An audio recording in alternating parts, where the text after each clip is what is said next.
anything up on our starting strat here? Last time, did we get the overshield or did we not? What should we be switching up, if anything? And yeah, if you're dwelling on the past, that is valuable time and energy being wasted towards something that you can't affect in the moment. You need to be focused on what's happening here and now. It does seem like BBG are in control of this overtime at the moment. In terms of slays, you can just see across the board, Nemesis at the moment 7 and 2, but they've also been able to get those overshields. Just not been able to get that flag far enough across the map. We know how difficult it is on Bazaar.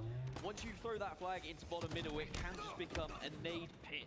There are nades arriving from every direction, and if you don't have the knowledge and the control of where the other team is spawning, you're just so vulnerable to what's on the map, and you just leave yourself down to chance at times. And all it can take is someone taking that risk to say, you know what, screw the nades, I'm just going to pick this flag up and get it as far as possible. And you'd be surprised how quickly you can get it across that map and behind double doors. Certainly can be a little bit of a slippery pickle if you can get that flag moving and you manage to take it on one of those routes, especially if you aren't sprinting with the flag or aren't juggling with it either. You can kind of distract your opponents and make them double take about where that flag is going to be moving, because there are different ways you can actually run it. There's no kind of established flag route, so to speak. You can run it through double doors, run it through that tree house, or you can run it through bar, or of course down low below the rocket. So there's different decisions that have to be made. And if your flag's away from home, Dave, we've all been there, right? If you don't know where it is, you start to panic. Yeah, you start to overstep. You always want to get some sort of eyes on it. The only saving grace when you don't know where the flag is at is if you're able to converge with your team, you're able to gather up, you know you have a numbers advantage. If that person's taking too long to push that flag and then walking across the map, you can start to pick apart the defenders, 2v1, 3v2, whatever it happens to be, and get full control and potentially a counter cap. But yeah, regardless, no matter what, generally when that flag's out, you're not in too calm or collected of a mindset. And I would say that everyone's kind of struggling to think of an optimal flag route at the moment. It really is dependent on spawns, dependent on what control you have here on Bazaar. But certainly if you are quick enough to throw that flag through bottom middle and you have teammates that are prepared to risk their lives and you can kind of train it back, as long as you can have one player watching the trench side so that the other team can't overextend, you usually can make a pretty good effort at getting that flag across from one side to the other. Yeah, that's a really good point, and that's funny that that's kind of transitioned through all Halos, where it's just like, all right, hear me out real quick, just a straight line from our flag to theirs. And be like, wait, you're talking like the very fastest route, the shortest path, even though it's kind of out in the middle. You're just like, yeah, you're like, actually that does kind of work. Yeah, this guy's a genius. Yes, exactly, because if you get the kills, you technically kind of do whatever you want, and sometimes, rather than overthinking it or taking too careful routes, the fastest route sometimes is the most appropriate path to take. Well, Common's going to pick up a beat down here. We've only got around 5 seconds left in overtime, but now that the flag is moving, that clock will keep staying alive and we will not see the end of the game. So Common needs to be very smart here, because the flag is also moving on the other side of things. There's a little bit of a flag standoff actually happening as Common will throw that one out. BBG now moving back to defend, and it looks like they might also be able to get that return coming in. They might be able to do something huge, but here is Common, who needs to go massive for his squad.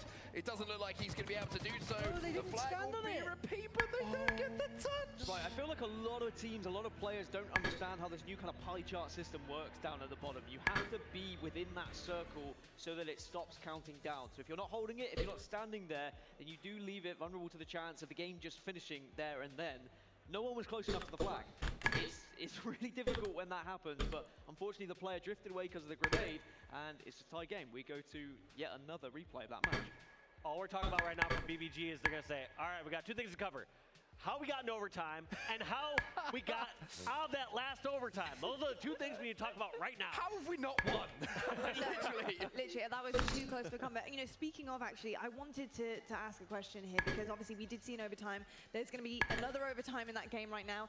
And we spoke briefly about starting strats, and Walsh actually heard you kind of touch upon it in that cast there. You know, what do you do in overtime in terms of your start here? Because obviously you have a quick reset, you're back at your bases, you then have to try and make your way to marketplace, but you do have that barricade that is the balcony and your double door in both bases. What are you going for here? Because you obviously have OS to account for, rockets, etc. What's the ideal situation for your start? Ideal situation is you have either some sort of safe start that's very high percentage. That's going to say, all right, we're not taking anything too risky. We're not just sending someone out hoping that they don't get hit by this grenade or just barely slip by one of the opponents.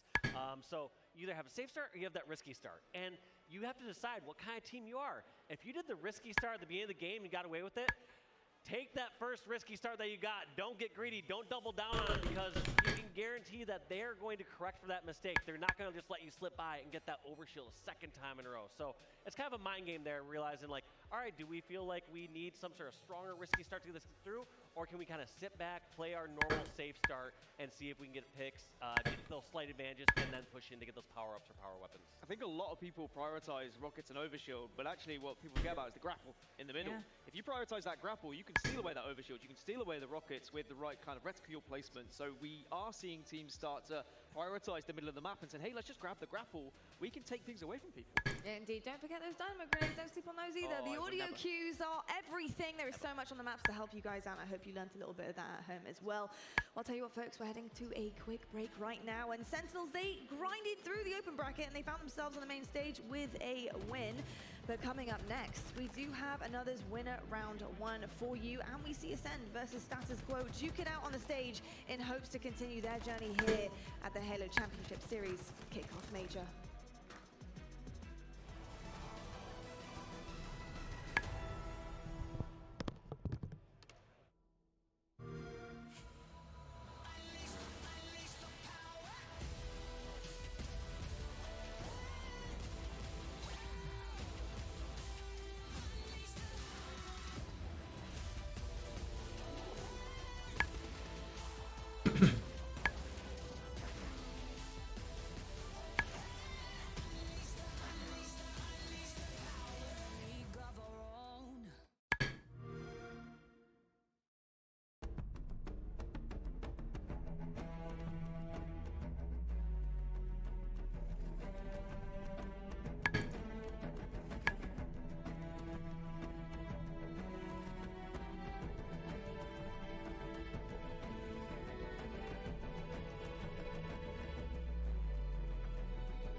Searching for meaning in a relentless world, always connected, but somehow alone, trapped by illusion.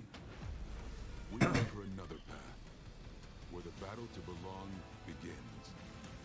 Awakened by a calling, united by the cause you fight for. No one can take away what it means to be among the few, the proud, the Marines. Are you up for a challenge? Build your Chipotle entree. Use promo code HALO117. Customize your Halo Infinite experience with challenge swaps from Chipotle. Visit chipotle.com/Halo for details.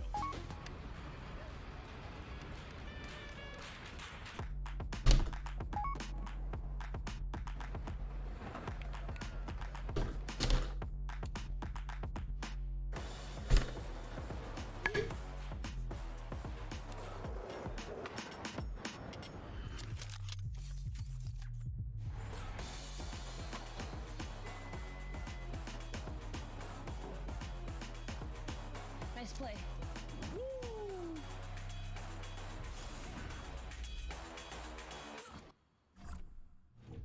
I've got you under my skin.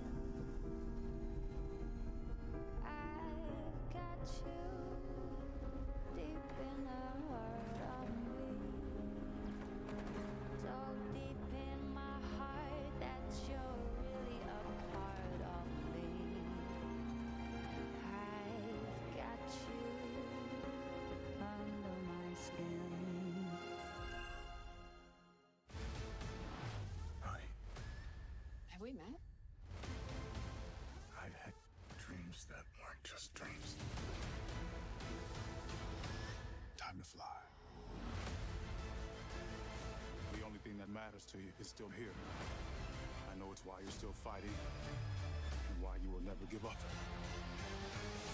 You don't know me, no? The Matrix Resurrections, rated R.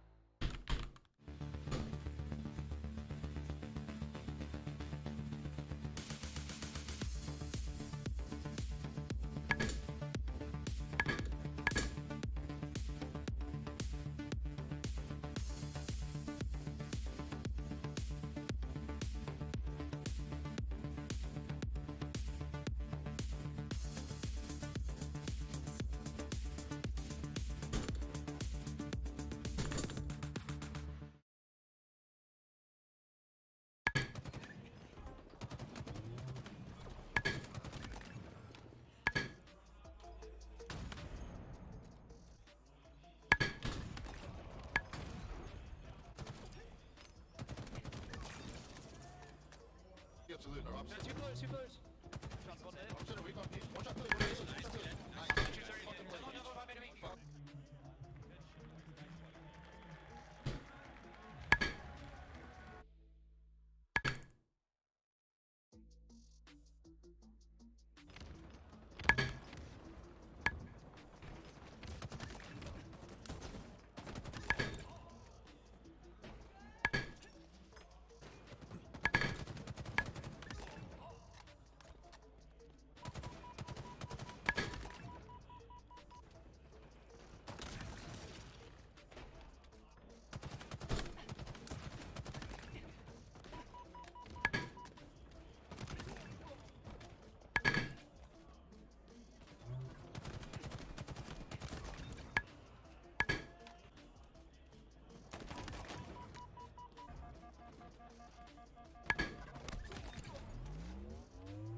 Hello everybody and welcome back to the Halo Championship Series Kickoff Major. We are live in Raleigh, North Carolina, and it is so lovely to have you joining us here on whatever stream you are on, because we have it all turned on for you guys at home. And I'll tell you what, we have one hell of a series coming up next on the main stage. We are still in Winners Round 1, but it will be our second match that we are seeing in Winners Round 1. And we're into our champ bracket. I do have a lovely new array of faces on the desk again. Hello, Clutch. Well, you think How the are funny ya? thing is I was casting last series, first time off the desk in like 8 segments, and she said, "Lovely gentleman here," and then they had a great discussion about how ugly I was. So I did want to confront that as we go. Go on. forward Got in the anything to segment. say? Yeah, say it with your chest. What was that? What was that? I thought we had a good thing going. It was the truth. Golden Boy, bravo, lovely to see you here as well. I tell you what though, we do have two great teams actually that are going to be versus each other on the stage. Status Quo versus Ascend. Really impressed with what we've seen so far out of Ascend. Obviously, European team coming forward here. I'm really excited about Europe. I've said it so many times now over the past 2 days because I'm actually a little bit shocked at how well they've come out of the gates here on LAN. That being said, we do have Status Quo. Looking at this Ascend roster, do you think they have what it takes right now in terms of talent, in terms of what they're bringing to the stage to kind of really give Status Quo a good run here? Absolutely against Status Quo. I think this Ascend roster comes in as favorites in this series. Even though they find themselves in a winner's bracket round 1 match, which means they did place 4th in their pool. This Ascend roster did have some highlights yesterday. They were able to take down that XSET roster in Game 5, and they had a lot of momentum going from that. Unfortunately, they ran into SSG, and SSG made slight work of them, so they're going to need to play better, more like they did at the start of yesterday rather than the end of yesterday. But I do have a lot of high hopes for this Ascend roster as we start our championship bracket. Yeah, indeed. I think they definitely had team chemistry for sure, looking at their series, and just can't quite seem to close things out when it matters most against some of the bigger teams in the competition, but that obviously comes with time and experience. That being said though, on the other side, we do have Status Quo with some household names here in Halo. Flamesword, obviously, Blaze, Burn, and Frag at Golden Boy. I got to ask you about the dynamic of this team right now. Who do you think is leading the charge here, and what kind of team do we expect to see from them today? Well, obviously it has to be Flamesword, right? He is the general for this squad, and he's the one who put this whole thing together, right? Also, can we just take a moment to acknowledge how freaking awesome it is to have Status Quo back on the main stage here, which is awesome. It's great to see. But you know, I'm really looking forward to seeing how this team has really come together in the open bracket, right? Because let's be honest, those runs that you have to make, like to get to this point, it's difficult, it's arduous. There are so many obstacles in their way. So I'm hoping that they have managed to iron out whatever kinks they had and also clean up whatever issues they had, because Ascend, they're going to bring it to them, and I think Ascend is feeling pretty confident going into this game, regardless of which legend is across that stage from them. Well, I'm excited about that prospect for sure. Bravo, obviously, you've been in the Halo community for a long time now. You have seen Halo players come and go, reappear basically, retire, come back. Talk to me about, you know, Flamesword here, because as you said, Golden Boy, you know, he's really heading up this roster here, but Flame earlier on actually had an interview with Blaze, and he said, I'm 32, I'm still coming to Halo events. which actually brings a ton of experience for this roster. He knows how it goes. He's been through multiple different titles. What kind of benefit do you think that gives the status quo right now, having Flame being able to kind of bring that experience to the team? Sure, yeah. I think with Flame, what you get is just the fact that that man has been on the main stage time and time again, right? He knows how that feels. He knows how the pressure feels. He can kind of relay that to his team. Also, I think let's not forget Blaze has been there too. Blaze is back. Joel Line's looking strong. I think I saw Maniac talking about how handsome Blaze is. I got to say, I'm getting kind of hit in the feels too. What are you going to say, Clutch? It's at this exact city we've seen Blaze perform at his highest level. Everybody talks about the great performances in the history of Halo throughout all time. Everyone remembers Blaze's performance at Raleigh, North Carolina, 2011 Halo Reach. He was on a different level. He's able to provide even 80% of what he did that day, that weekend. The status quo roster has a huge leg up on some of the competition. That's what I'm saying. I think Flame and Blaze are just on the same wavelength. These dudes are calm, composed. They've been here before. Yeah. They know how to just approach the mental. I'm excited to see what they can do with the squad. I think it's going to be, as Clutch said, though, a tough battle against Ascend for sure. This isn't like a normal open bracket team, right? These are people who have been through like wars together or against each other as well in some cases. So I think for that reason, man, I'm feeling really good about status quo. But you know, the truth is, this is the #1 EU seeded team, Ascend, formerly known as Cartel. It's a great squad, man. And yeah, they hit a rough patch yesterday. I think the entirety of the world hit a rough patch yesterday. So they'll hopefully try and, like, you know, kind of recollect themselves and get themselves motivated for this game, because they know that they have what it takes to not just win this game, but have one of EU's highest placings ever at this event. I think it's very possible. I think they're ready. I think their time is now. I'm very, very excited to get into this one. I hope you guys at home are too. We're going to head on over to get the action started with Goofy and Gaskin. Let's see who's going to take this win. Thank you so much, Lottie. Yep, we've got Europe's best hope here at this tournament, but they're going to be going up against a new hope in Status Quo. I mean, I echo what they said on the desk. Seeing Status Quo back on the main stage, I mean, it kind of hits us in the feels, doesn't it? Yeah, Status Quo, we got some household names on that roster, right? Obviously, the two that stick out, Blaze and Flamesword. Flamesword, the beard, you know. Oh, there it is. There it is, the majestic beard. Look at that thing, feeling good, looking even better. We got Flamesword and the crew here taking on Ascend. I'm super excited, Dan, to watch this match because both teams have something to prove in this series, right? We see Ascend doing not their best in pool play, but still letting us know that they're one of the top teams here, and Status Quo making all the way out of open bracket, playing really well. Certainly Ascend showed us moments of hope when they were able to take down Xset in pool play. I think the entirety of Europe was thinking, okay, yeah, Ascend, they're here to play, and then they ended the night last night with a 3-0 loss against Space Station. I think a lot of that hope and aspiration just kind of settled down a little bit, and maybe, you know, the hope of maybe an EU team reaching top 4 was probably taken away from us in that moment. But there's a chance for them to redeem themselves as they march through the championship bracket. Of course, they will be starting in the upper side, so they don't have to worry about fighting through elimination just yet. As for Status Quo, you're completely right. They went through the open bracket. They've had a great time. They haven't lost just yet, but this is going to be their first big test, I think, for me. And sometimes when you are the open bracket team, you feel like the underdog, but at the same time, you're the NA team going up against an EU team. Surely, with that pride, the national pride on the line, I think that maybe Status Quo will just really not be wanting to lose this one. Yeah, and like you said, the open bracket team we just saw in our last series wasn't much of a open bracket team, but they, you know, similarly to what you're saying, they came out and they something to prove. Similarly, Status Quo here looking to make a statement and start their winners bracket journey with a bang. Yeah, I think that they really need to show up today, but for Ascend, they also need to respond to what happened yesterday. I mean, I've been able to commentate them throughout the online qualifiers through the 3 that they've played. They didn't drop an entire series throughout online qualifiers. They really were the #1 team in Europe. They set themselves so far ahead of the rest of Europe. Even kind of Quadrant, who were second place, occasionally would give them a game or so, take a couple of maps. They were only dropping Slayers. They were never dropping objective games. Their objective efficiency is very impressive indeed, and they just work as a real unit. You've not seen this Ascend roster before. 3 French players, and then Snipe Drone, the UK player as well. I think that adds an extra dynamic, and I will always question what the communication is like, but certainly a powerhouse in Europe. Definitely, Dan, and like you said, you've had your fair share of casting opportunities with this Ascend roster. Who do you think is the player to look out for?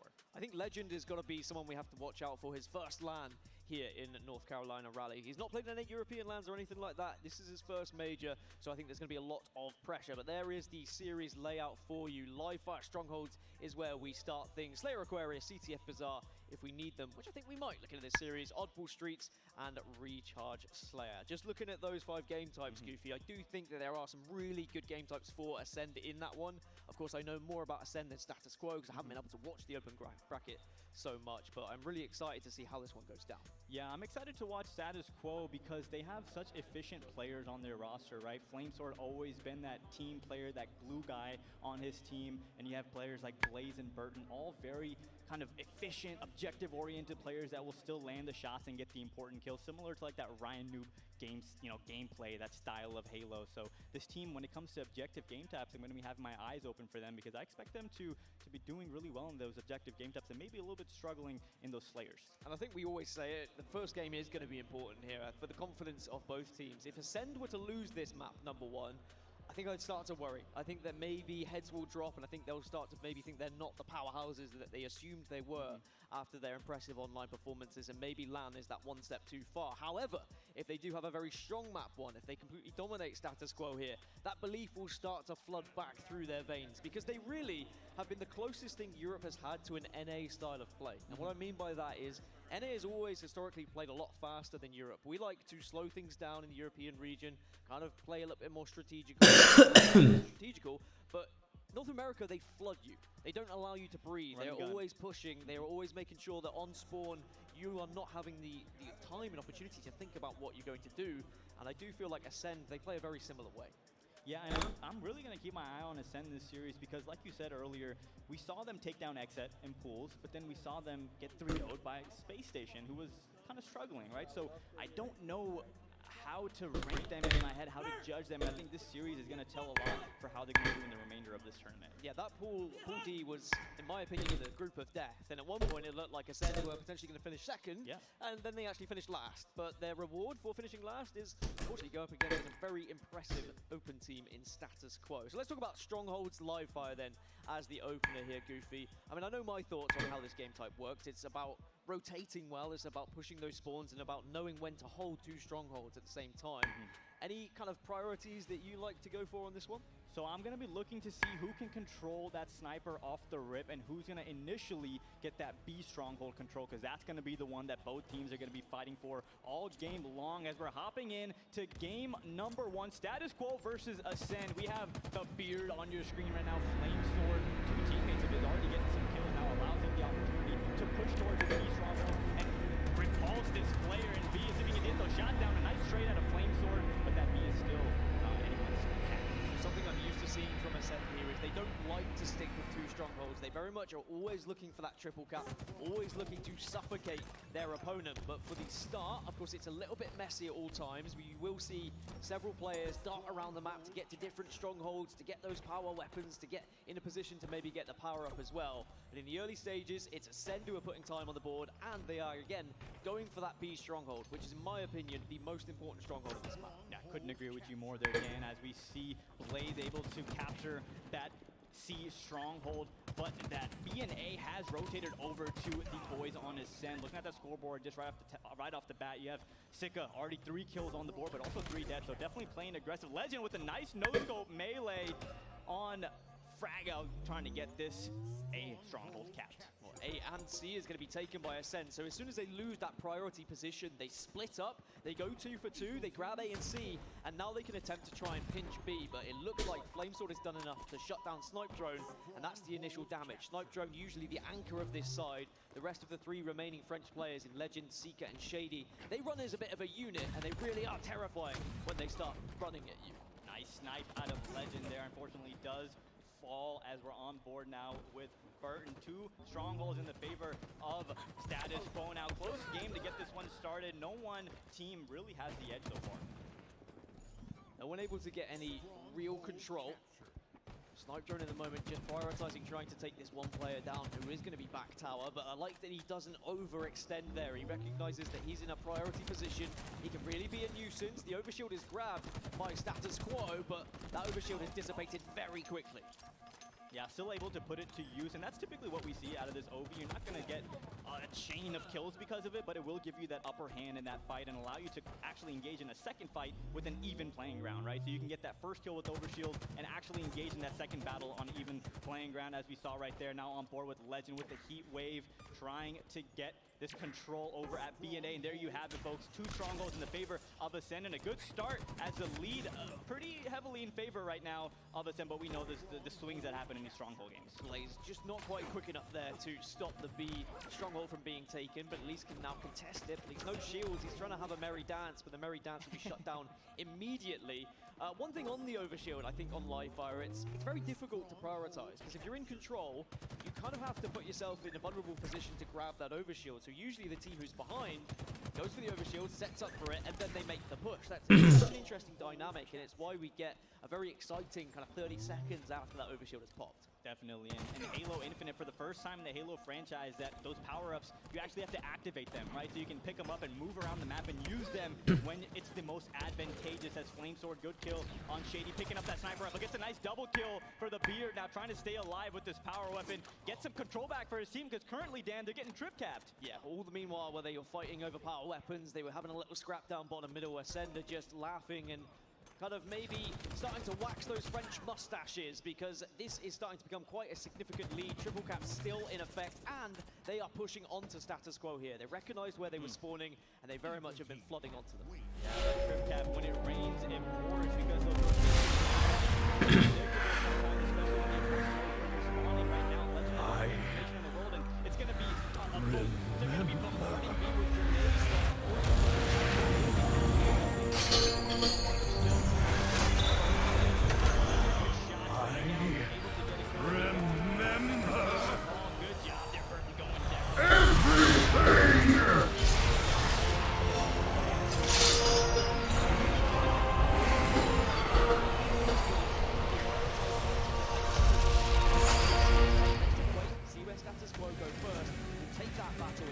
My Primus! You've been trapped here all this time? You brought my sister to Zoval Slayer? Forgive me, Master. We were only...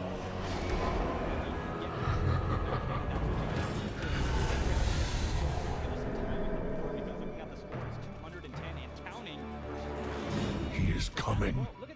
Prepare yourselves. We make our stand now. Let's put up a wall, and now they know that Flamesword and the rest of SQ have moved bottom middle and towards A. That's when they move their defensive positionings as well. I do like that Flamesword has transitioned over towards B now, though, and we might finally see some points on the board start to be scored here by SQ.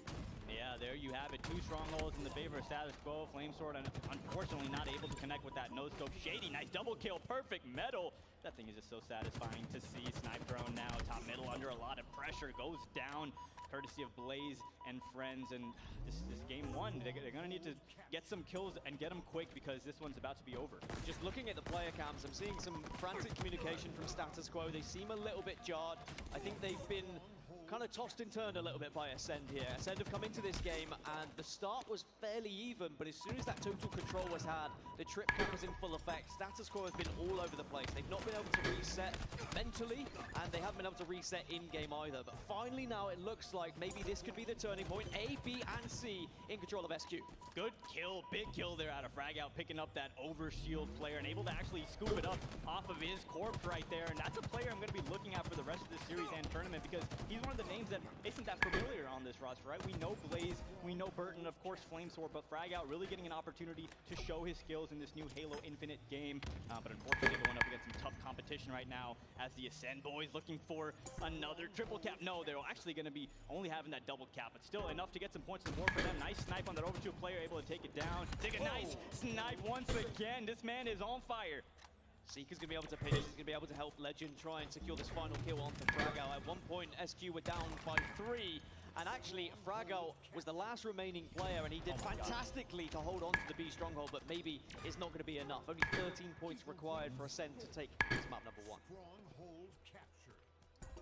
Couple kills on the board for Ascend, able to open up the map as you're looking at that ticker, 247, 48, 49, and that's going to be the game number 1, going in favor of Ascend with a dominance and very impressive performance to start the series. And this is what I said they needed. They needed to get the wind back in their sails. They needed to start to believe that they are the dominant force that we've seen throughout Europe. And SQ were going to be attacked, and in the first 2 minutes or so, they were attacked. It was going blow for blow. There were kills being traded out. The strongholds weren't able to be properly secured by other team. But finally, after Ascend were able to get the trip cap, they were able to rotate as a team. It was like clockwork, and SQ didn't really have an answer. Yeah, and if I'm SQ right now, you're looking at your teammates, you're fist bumping, you brush it off. It's a long series, and game 2 is what a lot of people call the swing game. So this Slayer Aquarius is going to be a big game for a status quo. Flamesword and boys, they're going to need to rebound, and they're going to need to do it in that game number 2. Looking at some of these highlights, Dan, from game 1. Yeah, and the overshields, the majority actually went on the I will resist you to my last, so You are the team that's in the lead. If you've got good map positioning, if you've got good teamwork, you can really deplete that overshield very quickly, and it's something that Ascend demonstrated for us perfectly in that game. As for status quo, what did they do wrong? What did they do right? Was it more a case of Ascend were doing everything right? I think so. I think Ascend, they weren't allowing status quo to get those setups. Every time SQ were on this position of spawning as 2, sometimes single players were spawning on their own. And rather than being able to stop, pause, wait for teammates, we saw Ascend just straight away push them, take the advantage. They knew they had the extra player, and they ensured that they consistently had one extra player up. Yeah, and the summary that I was giving for status quo, right? The Blaze, Burton, Flamesword all being those efficient objective players. Ascend made me look dumb right there because they were the ones that were getting all the important kills. They were rotating so efficiently and controlling the map to a T. So Ascend really showing us not only can they slay with the top, but they're also very efficient with their objective work. Well, going into a Slayer, though, there is hope for you status quo fans. I'm sure there's a lot of status quo fans, not just watching on the stream, but here in the arena right now, because it is a legendary name in the Halo esports world. Ascend have lost a few Slayers coming into Rally. They've been one of those teams that objectively has been perfect, but every now and then you see there is kind of a chink in the armor. They can actually lose a game or so, and Slayer Aquarius has been one of those games. So I think SQ, if they're going to take something here, probably going to be map number 2. Yeah, and in order to get that win for status quo, they're gonna need to have a strong opening start and look to snowball that into a chain of kills and try to get a comfortable lead. And most importantly, controlling top middle, controlling that camo. It's gonna allow for so many opportunities on the map, and allowing your teammates to move freely is really gonna be the difference maker here in game 2. Camo control, I want to see heat wave control as well. The dynamos are going to come into part here. Very important. Prioritizing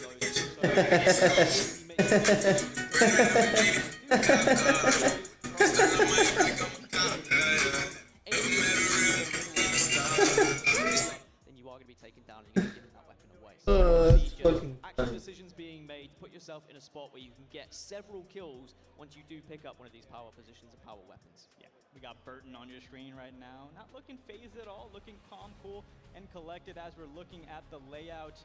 Aquarius Team Slayer. We got Ascend taking on Status Quo here at the HCS Kickoff Major. We've been having so many good matches so far this weekend, Dan, and I can't not wait. I'm like a fan at, when I was like 12 years old. He's giving the same vibes right now. I couldn't be more excited as we're hopping on board with Sika here from Ascend, moving on towards that car side with his teammates, putting down shots bottom middle and grabbing those dynamo grenades. Did you ever play against the SQ roster back in the day, or was that a little bit after your time? I definitely did. You definitely did? We traded some blows. Yeah, I was beat them in some series, they beat me in some, but Flamesword, man, still at the top of his game here, and congratulations to him bringing back the status quo roster. That's it's gonna be really good for him and the boys. Yeah, I think this is amazing, not just for the competitors who are involved, but also for fans around the world. And I'm sure that SQ merchandise is going to be flying off the shelves. But in the early stages, the heat wave that I was talking about has gone over to Snipe Drone. It is a small single kill lead right now. I was saying I don't want to see people pushing through the courtyard, but Snipe Drone, he always ignores what I say. He's a man of his own thing. He does whatever he wants on the map,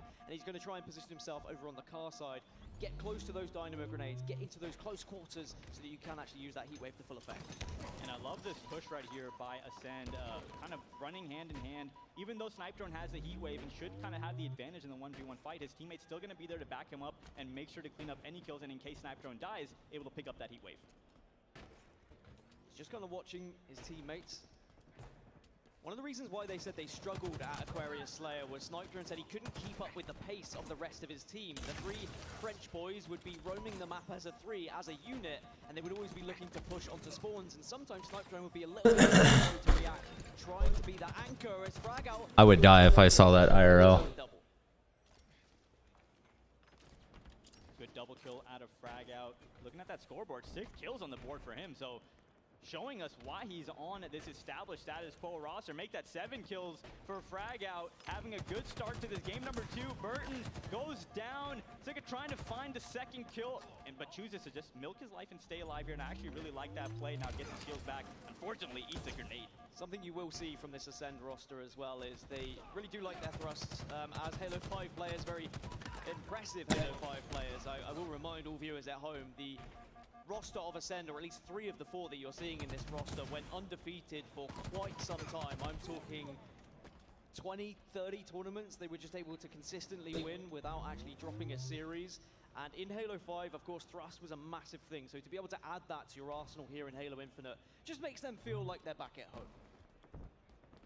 Things slowing down a little bit in this game number 2 on Aquarius. We don't see the slowdown too often on this map, but really close game as Shady, good shots on Blaze, taking him down, now hopping on board with the Beard himself. Flamesword 20-16, team down by a few kills, so he's gonna need to really value his life here and stay alive. An unfortunate death there for a couple of the status quo members. 2-16 at the moment, status quo behind, but Ascend seem to be on top right now. I'd love to jump into an Astro listen and see what the comms are like with this Ascend roster.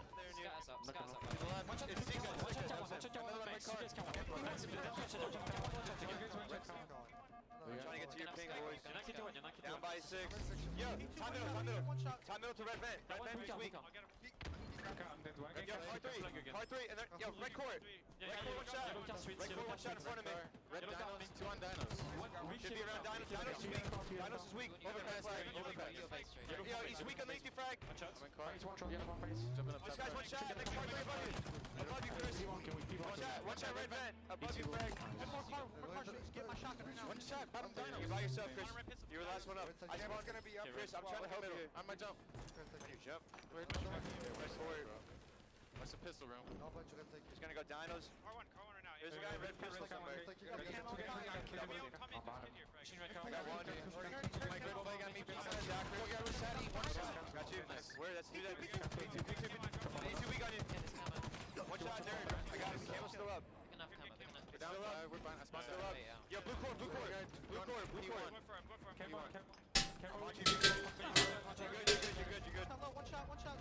There's 2 red flag and 1 top pink, I think. We're good. One might be red closet, to be honest. Yo, car 1 on you. 2 red car, guys. I'm one shot. I did, yeah. There's 3 of them. There's a guy red 2 somewhere. Yo, bottom in on you. Chase with thrust and keep running. Car pink.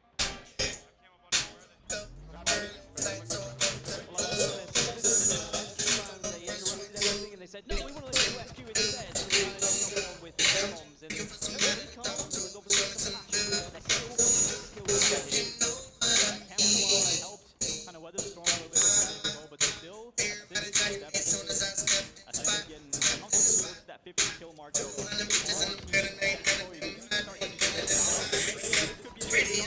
Snipedrone runs into a couple of goes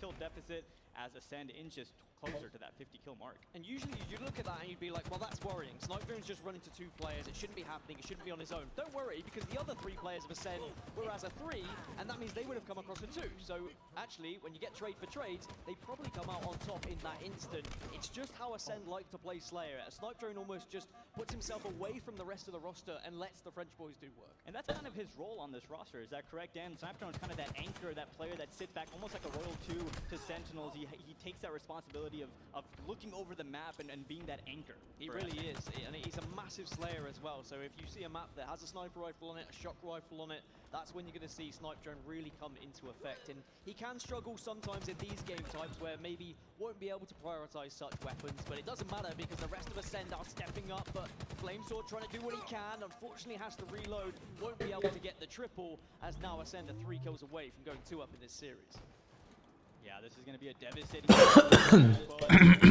playing 2-0 to one of the video games and streams on Twitch, and we were talking about Halo the other day. This team actually beat Xset, a very impressive win for Ascend, and now looking to continue that momentum from that day one here in the winners bracket against Status Quo. 2 kills left to go, and Ascend will be moving on with a 2-0 lead into that game number 3. 49 and 50 tick over as 2 quick kills come in for Ascend, and they get themselves onto match point, series point here with a victory there. It looked pretty comfortable. Certainly at times Status Quo seemed like they were going to maybe work their way back into it, but as soon as they got a couple of frags, suddenly the rest of the Ascend roster just bombarded the SQ boys, and they were often 3-4 dead time and time again. Yeah, after that game 1 objective dominant performance out of Ascend, I was hoping to see Status Quo really get a lead and extend it early in the game. Unfortunately, they weren't able to do that, and they seemed like they were fighting from their heels the whole game. Yeah, they really were, and I think Status Quo are starting to realize now that Ascend are the real deal. I know that Status Quo, you know, they've only just formed, they don't have as much practice. Yeah. I mean, it has to be said, Ascend have had way more practice than Status Quo have, not just in Halo Infinite, but 3 of this 4 have been together for years. There really is that natural chemistry there. But it was an impressive game too from Ascend. Status Quo just couldn't keep up with the pace of the game. As I say, Snipe Drone, he kind of separated himself from the rest of the squad at times, but it really did work because the 3 French players in Seeker, Legend, and Shady, they just work in tandem. Their baiting and switching is fantastic. Yeah, it seemed every time we would see like a 2v2 engagement, Ascend would come out with 1 player alive, while on Status Quo, both players would fall. So those team pushes coming out of Ascend just seem to be more efficient, and Status Quo, once again, fighting from their back heels all game. And going into game number 3, a Bizarre capture the flag, they're going to, once again, need to have a good start. Yeah, I'm going to need to see Status Quo probably turn over Ascend with that opening strategy. Because something that we've noticed on the analyst desk when we've been watching Ascend and watching them compete throughout pool play is Ascend are usually quite slow or out of the blocks. Their starting strategies haven't been that good compared to the North American teams, but here against SQ, they've actually been very impressive. They've really been able to get those quick starts, get those power-ups, get those power weapons, and I think SQ are struggling because of that. Yeah, and mind you, Ascend is the team coming out of the pool play, right? Absolutely, Status Quo coming out of open bracket, consider the underdogs here. So Ascend doing what they should be doing. Of course, Status Quo having players like Flamesword, Blaze, Burton, and now adding Frag out. We're giving them the benefit of the doubt, even though they're an open bracket team. But Ascend doing what they need to do so far in the series. I think if this was 2 months, 3 months on, and we see a Status Quo that's been able to practice and been able to put in that time, then maybe this might be a little bit different, and maybe Ascend wouldn't be the favorites going into this. But at the same time, with 2 or 3 extra months for Ascend, you know, it's only just kind of what ifs and buts. But at this point, yes, Ascend are the favorites. We do see the underdogs on your screen in Status Quo, but maybe they'll learn something from those first 2 games. Maybe they'll recognize the pace of which Ascend are trying to play this, and maybe they'll try and slow them down here in game number 3. Definitely. Dan, I'd like to ask, what is it going to take for Status Quo to kind of gain some momentum in this 3rd game? I think it really is on Bizarre CTF about holding the middle of the map, getting that starting strategy. It's all about starting strategy on CTF Bizarre. It's more so than any of the other maps and game modes I feel in the rotation right now. So don't allow Ascend to get that first overshield. Don't allow them to get that first rockets. If you can control the middle of the map, if you can start pinning them back into their base, and you can take an insane amount of control here, maybe get that first flag, and then you could kind of go on the defensive a little bit. Starting things off in this game 3 with Legend. Chooses to stay up top and put down heavy cover fire on a few members of Status Quo bottom middle. A bit of a mishap on that grenade, and is going to have to back up because of it. Burton, though, able to get these rockets, and Blaze gets a kill. So good initial start for Status Quo. EU nade lol. I can see it in the chat already, as now Burton does have those rockets. I said I wanted to see them, but on the other side, the overshield went in favor. And those are NA rockets. See, that's the difference. You get EU nades and a pocket rocket in favor. Yeah, I hate to see that. You only get 2 rockets in Halo Infinite competitive settings, and I actually do like that change because they are extremely powerful. Unfortunately, Burton shooting 2 rockets and didn't get a single kill, but still alive here, running across the map, trying to find some damage to lay down, and once again falls into the trap. Snipe drone, playing that role once again, baiting Burton towards him, and his teammates able to pick him up. I kind of like Snipe Drown, I'm going to be honest. It says a lot about his playstyle and how he really does suffocate his opponents. But right now, Shady is the one who's pushing in. He's the one who's being aggressive, and it seems like Ascend are the team ascending. It's a double kill comes through for Shady. They're going to look to try and pull a flag. Shady with a big double kill. Now running this flag out towards double doors. 3 members fall for Status Quo, and a great start for Ascend, able to hopefully put 1 cap on the board early. But look how quick Ascend react as well to take down Blaze, who is going to be that one player overextending. Great work from Singer to recognize it to be the one player who's trying to get behind the base. But Status Quo were able to get some nades in. They were able to stop this flag momentarily. Now they need to try and get the re.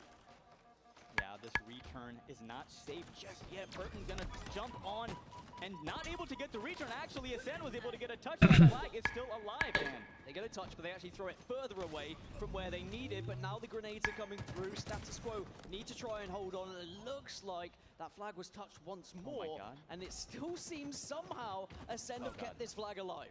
Yeah, this is not looking good for Status Quo because you see Ascend members just flooding the middle of that, but as I say that, Burton and friends able to clutch up right there and stop a potential devastating start. Yeet! Doesn't work out on this time, but at least he's still alive. I thought he was going to just dance his way into tree there. But now Status Quo, they need to try and slow this one down. But actually, maybe with an overshield, they decide, hey, we should be the aggressors. We shouldn't be the one who are constantly on the back foot against this Ascend roster. Yeah, thanks to that overshield, Blaze able to get a kill with no issue. There's picks up a second one. Good shots on the player in Ascend's base, and once again, staying alive in a power position, I would say, near this opponent's bar bridge area, but whew, got a little scary there, but killing spree on the board for Blaze, and that bodes well for the boys on Status Quo. I think Blaze's heart started to pound a little faster in that situation. You don't want to be out-BR'd on main stage, because that's something you may never live down. Trust me, I've had it, I've experienced it, it is not fun. And now Blaze just trying to stay alive at the moment. Double door is a very difficult position to try and place yourself, although it can be an advantageous one. You can hide behind corners. I think Halo Infinite in general, you really have to kind of check your P's and Q's. You need to be always looking out at these corners. And Frag Out once again improving and impressing, I should say, impressing me in this series. Able to stay alive as all 3 of his teammates fall there. He picks up the Bulldog, gets a kill, and Sneaky able to get away and get another kill using that grapple to get back up top. Great plays by Frag Out. The Bulldog is ridiculous, by the way. This is a nice little move as well, just being able to transition from one side event to the other, and it allows you to catch teams off guard. Exactly what Frag Out's doing right now. Can he convert it to a double? Not quite. At least Legend's there to clean things up.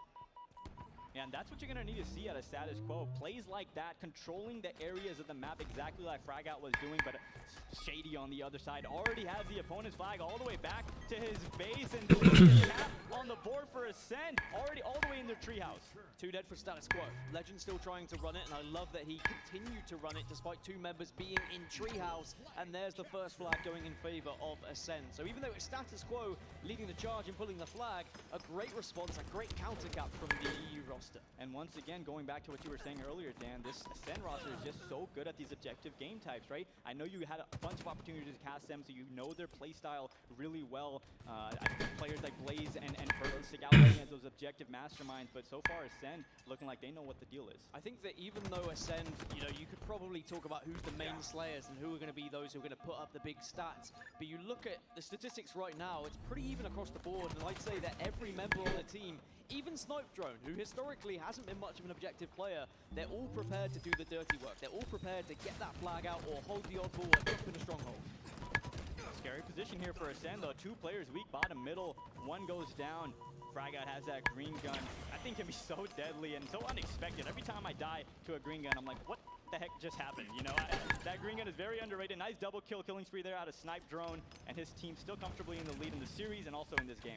Has to be said, I've been really impressed with how Frag Out has performed on Status Quo. Individually, has really gone toe-to-toe with every member of this Ascend roster, and when you see that kill feed, quite often it's Frag Out who's picking up some very influential kills that really help them push out of the base or sometimes defend their base. Blaze with the Bangler in his back pocket. Picks up a kill there, now hopping on board with Flame Sword. This is what I want to see. I want to see members of Status Quo get into the base, get all the way towards the back of the opponent's flag, and let your teammates push towards you, open up the map some more, but obviously much easier said than done, as Ascend knows how to game plan for this roster. They know they absolutely will not allow players from Status Quo to get towards the back of their base, and they're comfortably with the 1-0 lead right now. All 4 were dead then for Status Quo. They're coming up on spawn, but is it a little bit too late, as one of the biggest moments And a chance for Status Quo to maybe try and get back in has been taken away by the rockets going into the hands of Ascend and Overshield pop. So Ascend weren't able to get the Overshield, they were able to get the rockets, and Seeker demonstrated again how important that thrust can be.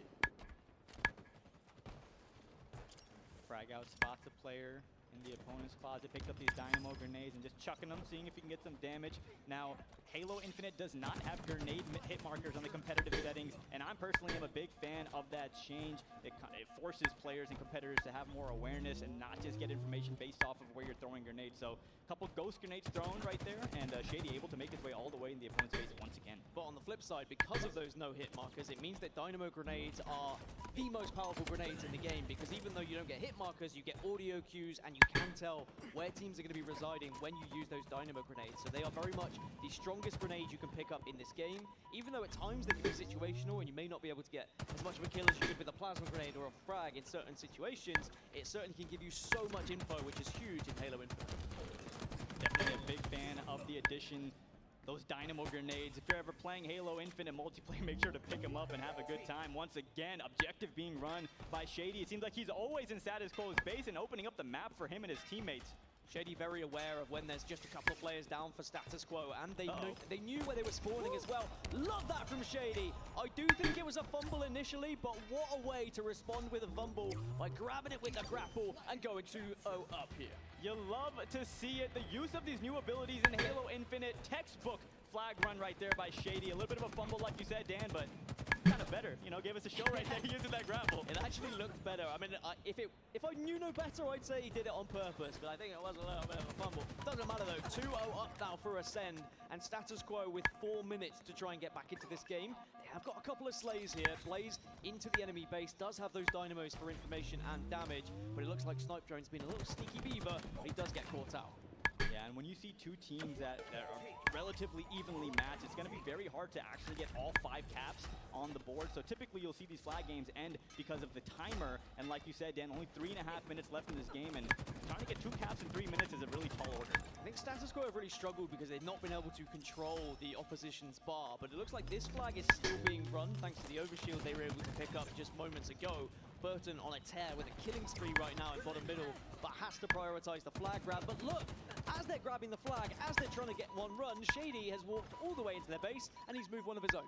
Shady is always in the opponent's base, but Blaze says, sit down, Shady. I'm trying to get a flag on the board, and this is a really important swing moment in the game because essentially, Status Quo really needs to get this cap if they want to try to win this game. What a moment from Blaze as well. A huge beatdown to ensure that flag did not get returned, but Ascend is still running the opposition flag right now, but it looks like maybe there's a re-opportunity. Snipe Drone doesn't want to allow it to happen though. A big beatdown, but look, he's not prioritizing the touch. Instead, he's making sure there's no one alive, but it does look like SQ will get that re. It's going to be 2-1. We've got a game on our hands.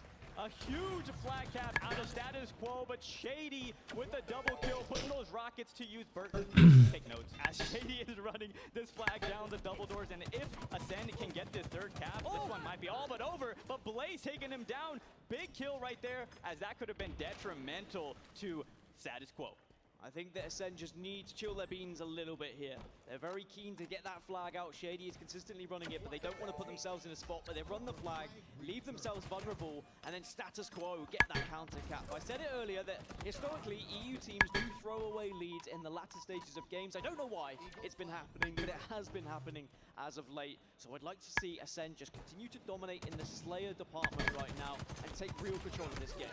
And if there is any EU team that can break those preconceived notions about what they can and can't do, it will be this Ascend roster, because we know the talent that this team has, and we're seeing it here in this series.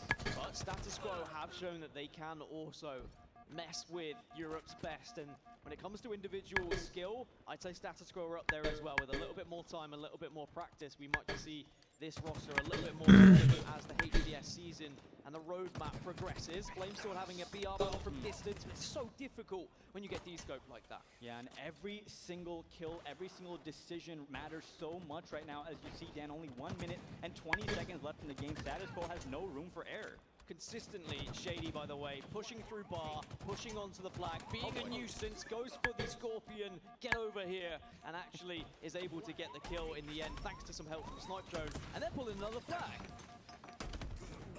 Good attempt there by Fragout using that thruster. Unfortunately runs into a couple players of Ascend, and Shady, once again, Shady is always on top of the objective as he has that third flag all the way back to his team's double doors, but on the other side, it's the old Raleigh champion himself, Blaze with the touch. Blaze with a lot of history in this arena, in this city, should I say. And now we're going to see that flag get returned, but at what cost? What's going to happen on the other side? Are we going to see Ascend being able to stop it as well? Because with only 35 seconds left, Ascend can definitely be on the defensive side here. And this is essentially the status quo. Fragout needs to stay alive right here. Big win on Sika there as Fragout one shot in the enemy's base. Flamesword gets a kill as well. 2 down for Ascend. Make that 3 down as Fragout finally falls. And that was a big kill there for Ascend, as that could have been scary if they got that second cap out. Status Quo have to go. They have to get into the base and they have to pull a flag here and now, which Burton recognizes. Needs to get some grenades off first, but at least the flag is moving. That's job number 1 here. Yeah, if you can keep that flag in your possession, this will go into somewhat of an overtime situation, but unfortunately not able to. The flag is actually out of the spawn, excuse me, so they do have an opportunity for a split second, and it looks like it will be squandered as that overshield in the hands of Fragout, but it may be too little, too late, as there you have it, ladies and gentlemen. 3-0 sweep for Ascend. Ascend will find the wind in their sails once more after a questionable performance in pool play. There was a lot of up and downs, but now we're into championship bracket. They do take down the open bracket team of Status Quo. Very impressive indeed. I think Status Quo, they also had a lot of moments of promise, and I'm excited to see what they can do now they drop down to the elimination side.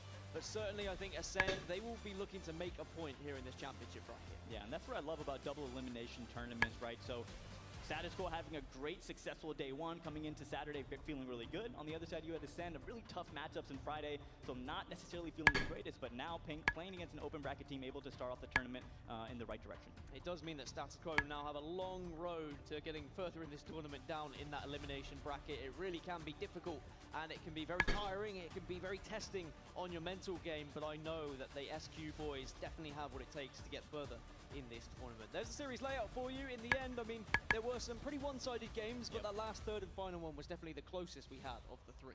Yeah, let's take a look at these highlights from Game 3. Bizarre capture the flag. We saw so much of Halo Infinite Sandbox being used here on board, as Shady, obviously, being that objective mastermind in this game, man. I'm going to be looking out for him all weekend now, and I've actually become a fan of Shady because I've always liked those efficient, flanking, objective playmaking players, and Shady showing us all of his objective prowess that game.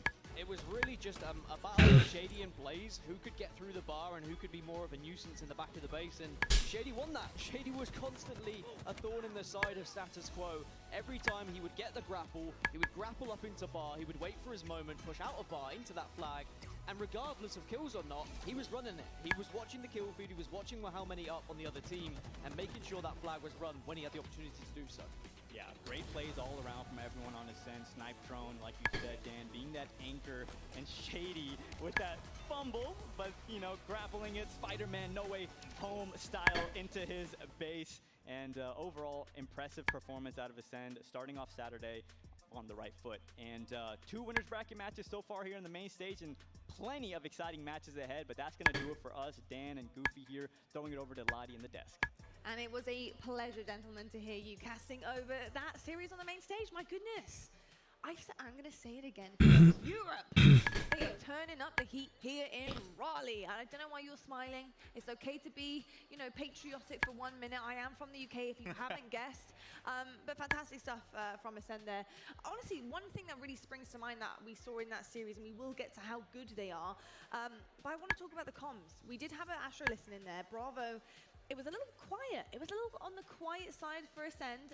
You know, I did hear a couple of different French voices coming up, but not a bunch from Snipe Drone there. What do you think that tells you about the team right now? I think there's a few things to look at there. I agree. It is one of the most unique sets of comms that we've ever seen in competitive play. You have 3 French players speaking half French, half English to each other. Yeah. You have Snipe Drone, as you might have seen on his death cam, Snipe Drone dies top middle and didn't say a word. He's like, I'm not even going to call this out. That means one of 2 things. It means he's so confident that the team's going to sweep that series, they don't care. two, he's also thinking, these guys are just speaking French. I'm just going to let them keep doing their thing. So it's interesting. It's always tough when there's like a language barrier, but let's just say so far they're playing through it very well. Yeah, they really are. Very confident. Golden Boy, obviously, Snipe Drone putting up some serious numbers there. What did you make of the Ascend lads against Status Quo? They're obviously against historic Halo names. Yeah, I mean, it just goes to show, right, that they weren't concerned about who's across the stage, and they can't be at this point in the competition, right? Like, you know, the pressure's on for them. They are the #1 seeded European team. They know that they have to come here and represent the region proudly. They've done a good job thus far, but there's plenty more work to be done. And I think for this one as well, it was more of just like and not to disrespect, obviously, because I think the world of all 4 of the players on Status Quo, and especially Flame, having known him for so long, but it was kind of just like a little bit of a buffer game for them, right? Like they just felt they knew this thing confident. They were challenging things that I didn't really see them do when they played against what was it, Xset, like earlier on. Yeah. Like they were taking fights that they normally wouldn't have taken otherwise. And I think it's just because they had that confidence. But they need to carry that confidence with them in every single match because we know what they're capable of. Yeah, like you said, they were challenging things I think you probably wouldn't challenge against some of the top tier teams that are here in Raleigh. That being said as well, Xset was a lot closer, a lot more decisive based on literally any kill that was going either way for each team. What does that tell you about Ascend right now in terms of pushing through this winners bracket? Obviously, round 1's done and dusted for them, but they're going to meet some big dogs. Yeah, I think from here on out, it's going to be more difficult for them, right? I think for this series, this is great for Ascend to have because they were in the pool of death. They didn't get an easy series yesterday. They had to play Space Station, Xset, and Cloud9. Good luck against all 3 of those teams. They're all probably going to end up in our top 8, at least our top 12 for the tournament. So Ascend has found themselves like aside Xset and Space Station, Cloud9 probably a tier above them, of course, but I think that they're all going to be competing for those top 8 spots where Ascend falls in that. They have the bracket to be able to determine that. They're going to have much more difficult series as they continue to go, especially through the winners bracket, because now you're playing against one of those top 8 teams that advance out of like the pools as the 1 or 2 seed, and that's going to be a completely different story. They're going to have to take it much more serious, and I expect their comms to be a little bit more tense as well. Yeah. Well, we're going to change the story up a little bit right now as we catch up with some friendly faces over at the Rockstar Energy Gladiator. Blaze, what are you up to, man? Are you driving a vehicle or what? What's up, guys? I'm over here with the Rockstar Energy Gladiator once again with my Spartan squad, okay? They rolled in here deep last night, but they've been up in here throughout the entirety of the day bringing all the vibes. Now, for you guys at home in the chat, would you like to win this bad boy? Come around here, look at it. Get a good check at it, okay? From top to bottom, this is the baddest thing on the road. You can get this one at home. Make sure you go to the store, grab yourself a Halo Rockstar Energy and crack that tab, okay? Because under the tab is a code. Now, Echidna, when it comes down to that code, where can they put it in at? You can go to halo.rockstarenergy.com to learn more. There you go, all right? You see this bad boy? You don't want to miss out, all right? Lottie, we love y'all. Back to the desk. No, we love you too, guys. They're having a bunch of fun out there, aren't they? So far here live in Raleigh, they are having a bunch of fun driving vehicles. They're meeting all sorts of people. I'm pretty sure there's Spartans on the floor here, there, and everywhere as well. Looking at the open bracket, what more could you want?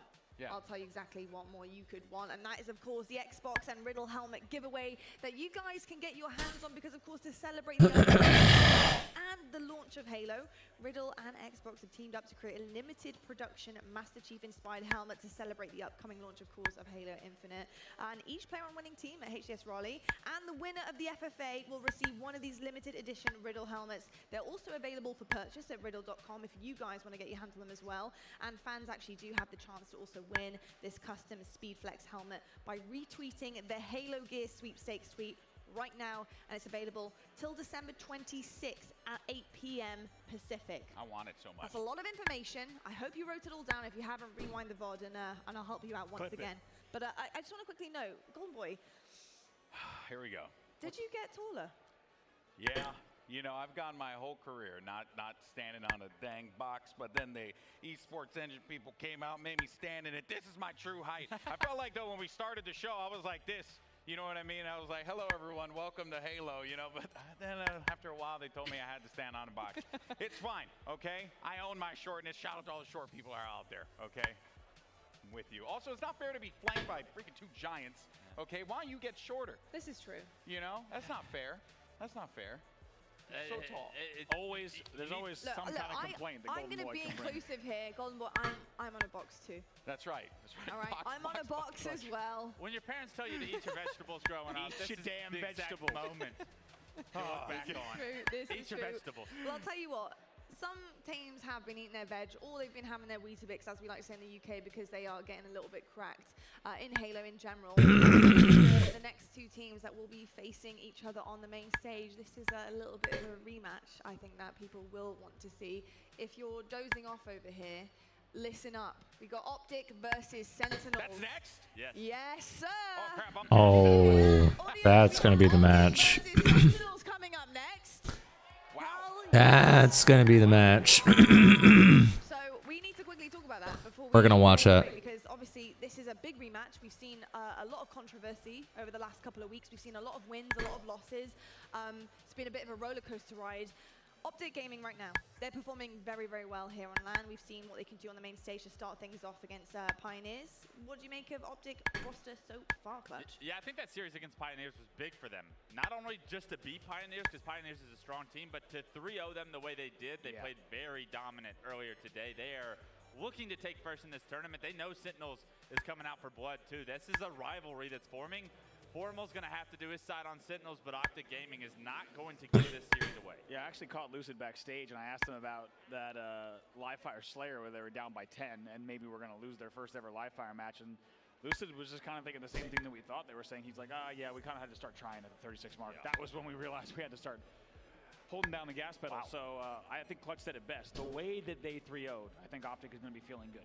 Yeah, I definitely think so. And I think right now as well, Sentinels, obviously, you can't count them out. They're a fantastic team. We know what they're capable of. However, they really haven't had much of a fight so far. You know, things have been pretty easy and breezy in their campsite. And, you know, really, it's hard to tell right now. Optic have had a couple of challenges. They've had some teams that could challenge them. Sentinels haven't. How are you feeling about that kind of sense of things when we come to that matchup, Golden Boy? Yeah, you know, I thought about this as well because, you know, looking at the open bracket and stuff and, you know, being completely honest, like we all did a sense of they got upset. That would have been the story of the tournament, and those what the fuck? upset Sentinels would have gotten signed instantly. You know, like maybe Fnatic comes out of the woodwork. Yeah. Who knows? But the thing is that it's very clear that not only is this game going to be you know, an entertaining one, but and this is probably. Actually, no. This is when Halo is at its best. This series is going to be a personal one as well. There is no love lost between these two teams, and you know that, like, at this point, it's about how much you want it, and you have to want it more than you want to breathe at this point if you're Sentinels and if you're Optic Gaming. That's basically what those two teams are playing for. This is not about moving on in a bracket. This is about respect.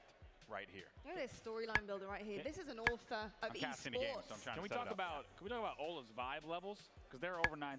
That man, you know, I spent a lot of time around Ola, and you know, Ola, when you could tell when he's feeling good before a series or if we're at a LAN, stuff like that. Ola's vibe levels are off the charts. That man is just AirPods in and he's just jamming out. Yeah, he tweeted today actually. He was like, hey, sorry, I haven't tweeted much.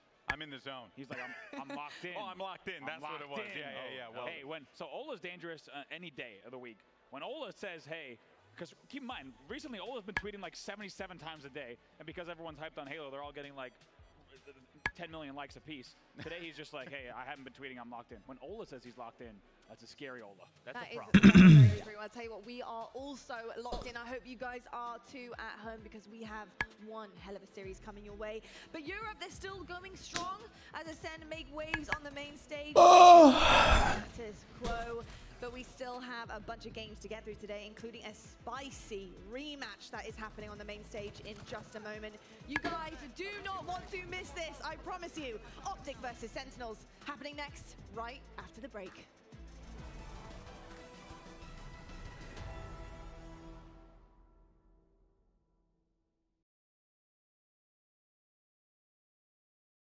Searching for meaning in a relentless world, always connected.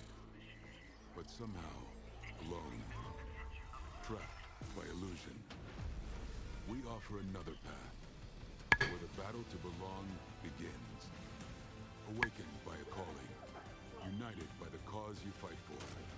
No one can take away You are in this Marine. What it means to be among the few, the proud, the Marines.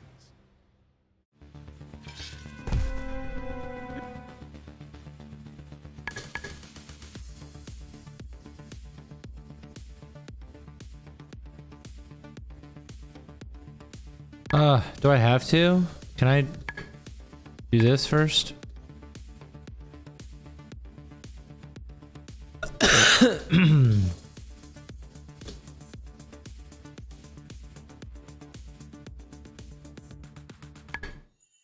I'm in combat with what, man?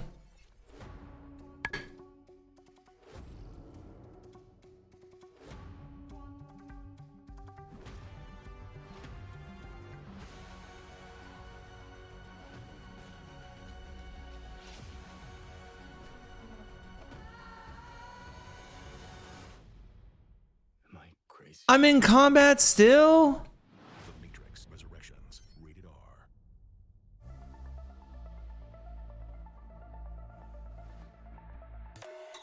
This game is bugged.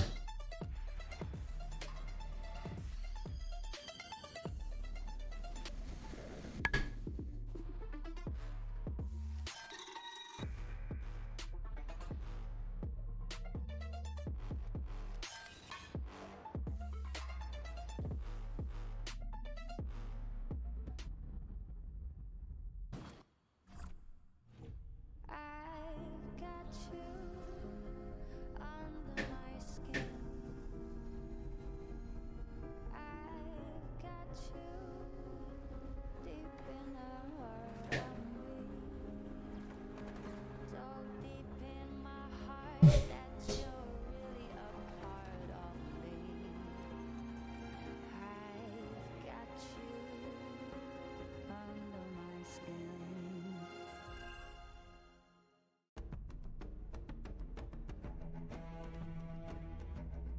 Can't log out right now. Watch me alt F4.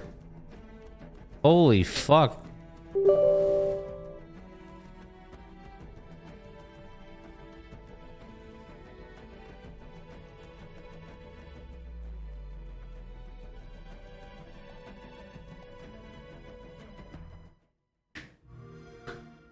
Open your third eye and welcome this ad to reach video game nirvana through Xbox Game Pass. Game Pass has PC Game Pass. Game Pass has PC Game Pass. Game Pass PC games. Get your first 3 months for $1. Nirvana awaits. Sentinels.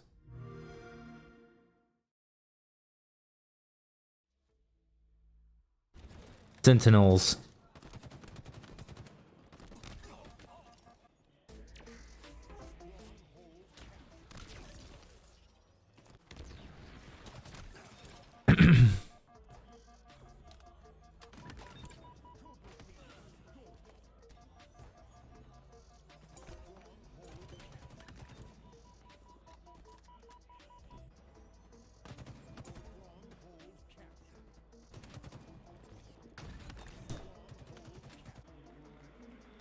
About to cook some food and watch this series because it's going to be nuts.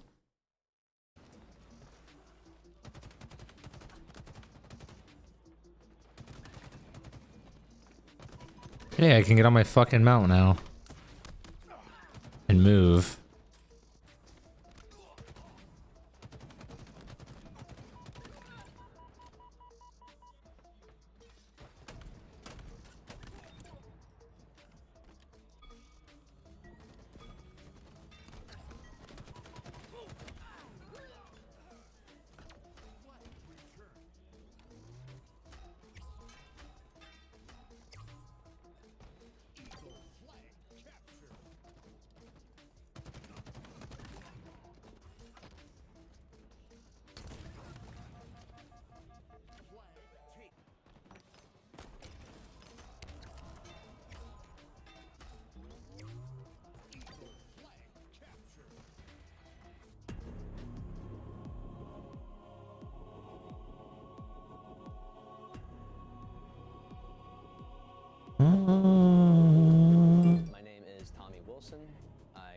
Lucid, and I am playing and representing Optic Gaming.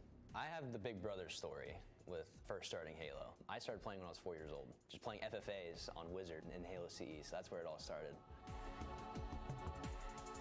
It's a tough question, because as many do know, there is some drama, or however you want to phrase it, between us and Sentinels, and there kind of always has been for years now. It's kind of reignited since the hiatus. So I mean, they're always a team to beat, and that we want to play on LAN, absolutely. I do think I am one of the best right now. However, I'd like to acknowledge, no matter the circumstance, that there are other great players right now who I think are also on my level, and I also include my team amongst those players. And the competition is very stiff, and it's got me excited because I want stiff and good competition right now. I think that makes things even more exciting.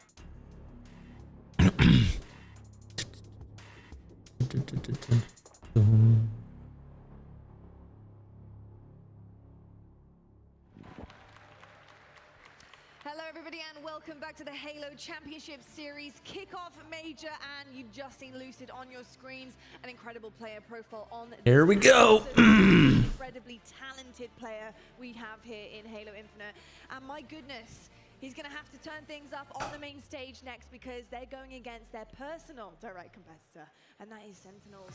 Clutch, I just want to talk about this man right here because obviously he has a ridiculous amount of stats to his name so far. And what are we? Not even a month-ish into the game, and he's putting up stats like this. He's really paving the way right now for the pro players.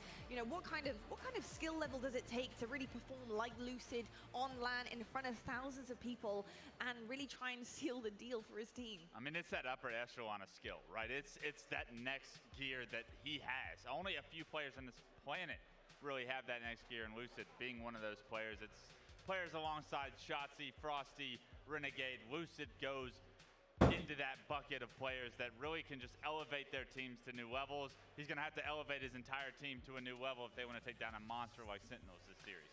Absolutely. I'll tell you what, I've just had word from my wonderful producers in the back that we're actually going to head straight into game. Crowd, get loud! We have Golden Boy and Walshy casting this iconic revenge match. Let's get right into it. Ladies and gentlemen, here we go. We have Sentinels, Optic Gaming. You couldn't have asked for a better matchup. I'm Golden Boy, of course, alongside the legendary Walshy here. And Dave, this is not something you see every day. A winners round 2 matchup that's this hyped up. No, this is the sort of match that we usually see at the grand finals period or the winners bracket finals, but these two are meeting up here in round 2. And originally they had a couple other casters coming up here, and I went over to him and I said, absolutely not. You fought him off? Golden Boy, yeah, I fought him off. I arm wrestled some people to try and get them off here.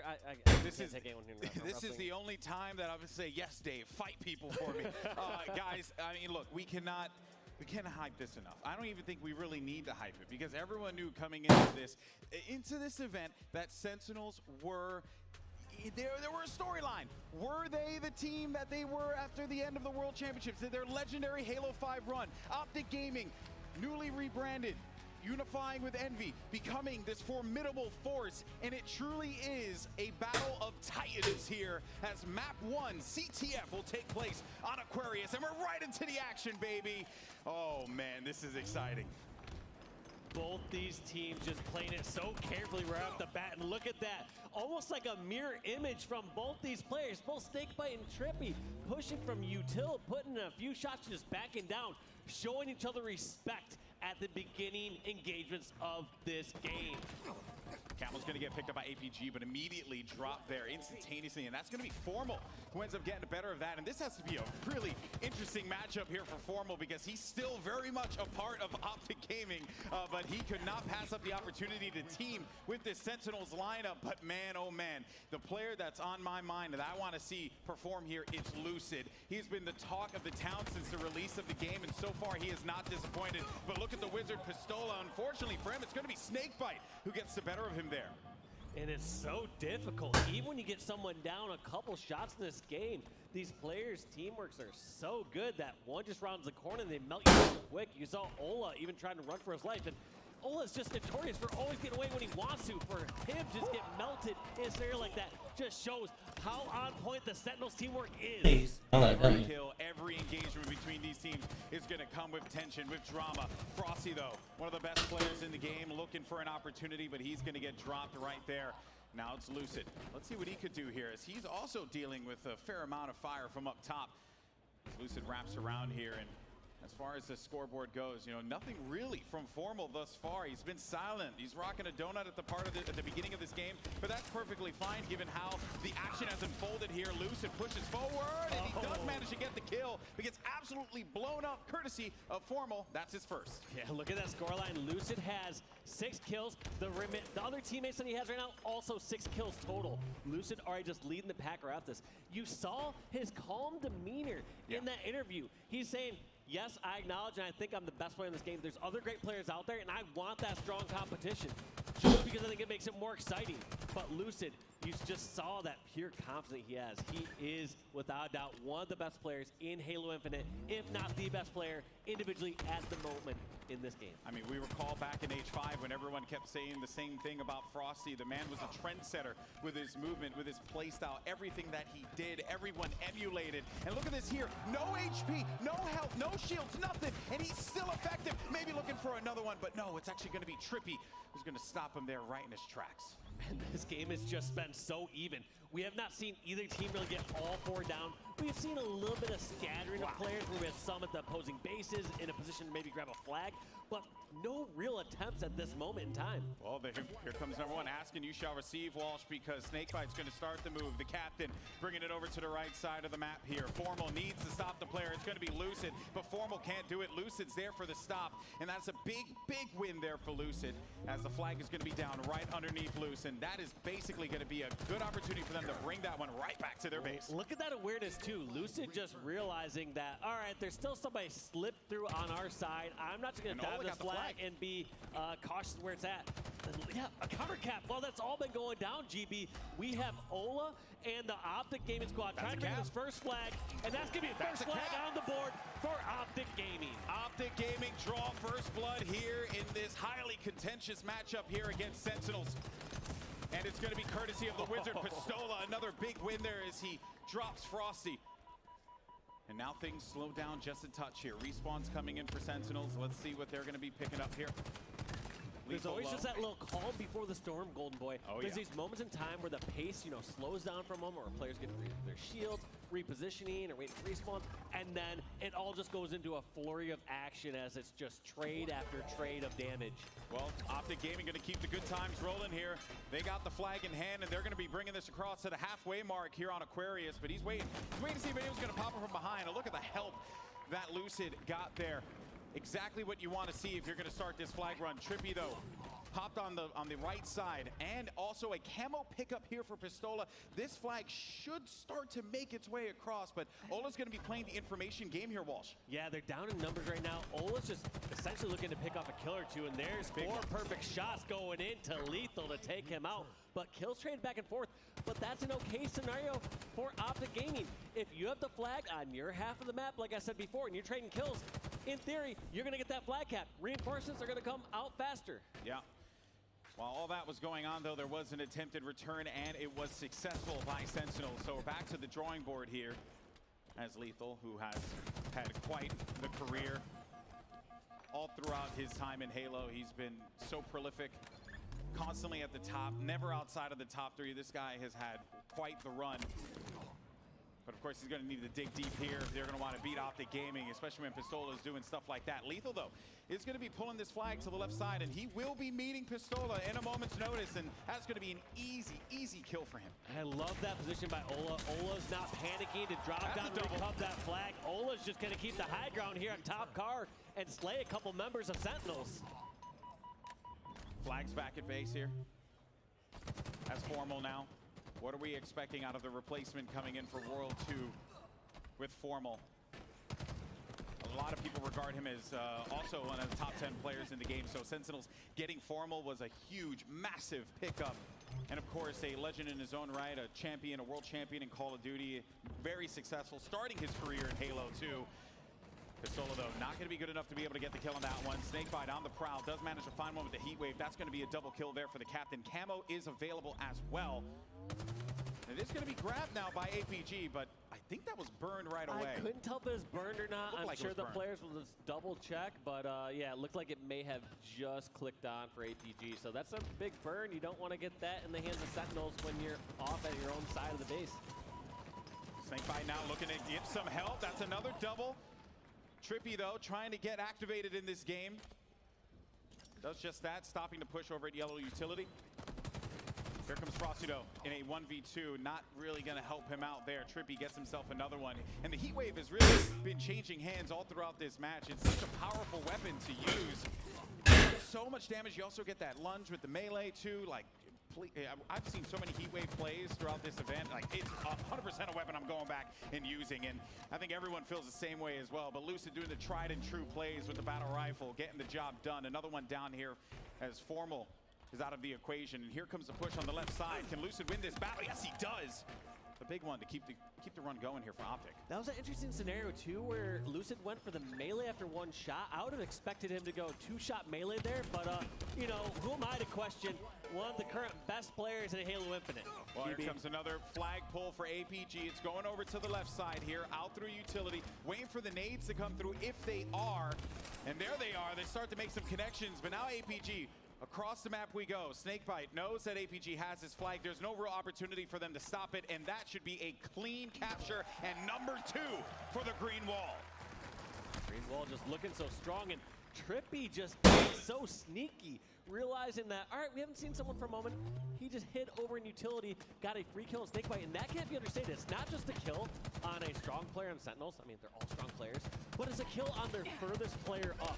That now narrows down the angles that Optic Gaming has to check as they're pushing across the map. They realize that they killed the person furthest up. They can now focus all their firepower forward and towards the Sentinel base. We'll see if they play with these advantages that they now have. 2 up. 3 minutes and 38 seconds left on the clock. Camo as well here for APG. He's gaining a decent amount of information here as his teammates continue to get more kills. A nade is going to connect, but no indicators obviously here in Infinite. So no one's going to know that he's still going to be lingering about here. And that is going to be a flag to just draw the attention away and bring Sentinels back and make them fear Optic a little bit. Yeah, what APG was actually looking for there is he was looking for one kill before he moved that across the map. He saw in the kill feed that Formal got a kill. He's not going to just pull that flag immediately and give away his position.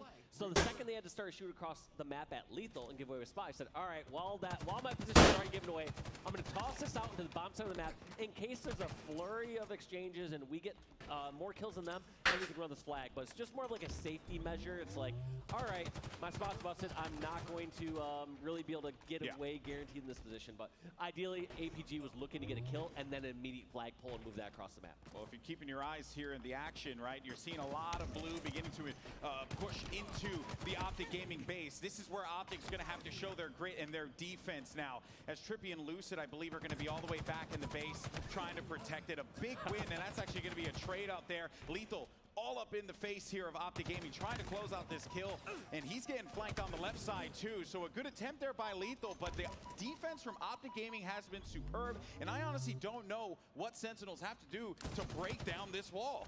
Yeah, it's really difficult because there have been many times where Sentinel gets a lot of kills. They're able to push across the map, but once they get towards the base, they're just not able to get that little extra, like, ground that they need. They're not able to get that flagpole. They're not able to like get it far enough across the map safely. So it just feels like either Optic Gaming are doing a great job of hunkering in their base, winning those important pivotal fights before the flagpole happens, or they're letting that flagpole happen without giving up all the kills, and they're able to scatter across the map. And that's where you've seen the times where like Lucid's dropping in from top car, or you see Trippy flanking over at bottom pink. It's just been really difficult knowing how to fully lock down all these players from Optic Gaming. And even when Sentinels have like a little bit of an advantage, we just saw them a little while ago pick up the camo, and Optic immediately turned their attention. They knew they had to get rid of that player, and they did just that. So every moment that Sentinels have to get a breather, maybe this is going to be the opportunity that they could use, right? Frosty gets a double. We've seen this song and dance happen before, but there's nothing that they could do to capitalize off of the advantages that they have earned here, and that is just a credit to the defense of Optic Gaming. And look at Lucid, all the confidence in the world because he knew he had Frosty dead to rights. This is where we're going to have to start to see some real grit out of Sentinels and how they're going to pull themselves out of this, because they don't have a lot of time remaining, Walsh. It's 50 seconds left on the clock. Yeah, they don't have a lot of time remaining, and they're playing defense at the moment. They're just trying to do whatever they can to get these kills. Big win by Trippy, keeping the drive alive here at Yellow Utility. So he pushes forward, scouting the land, seeing where people are. He lost 2 teammates, so that has to tell you that there is going to be a push here, but it's only going to be 1 player.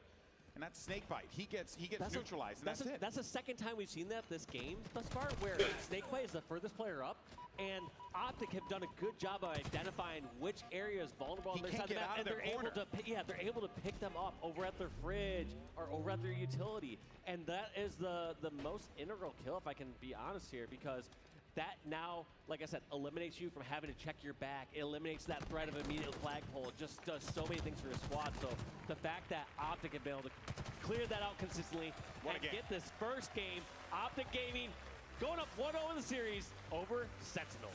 A huge statement to start off this series against Sentinels. Optic Gaming go up 2-0, but they earned those 2 flag caps. Let me tell you, Sentinels did not make that easy. We went down all the way to regulation time.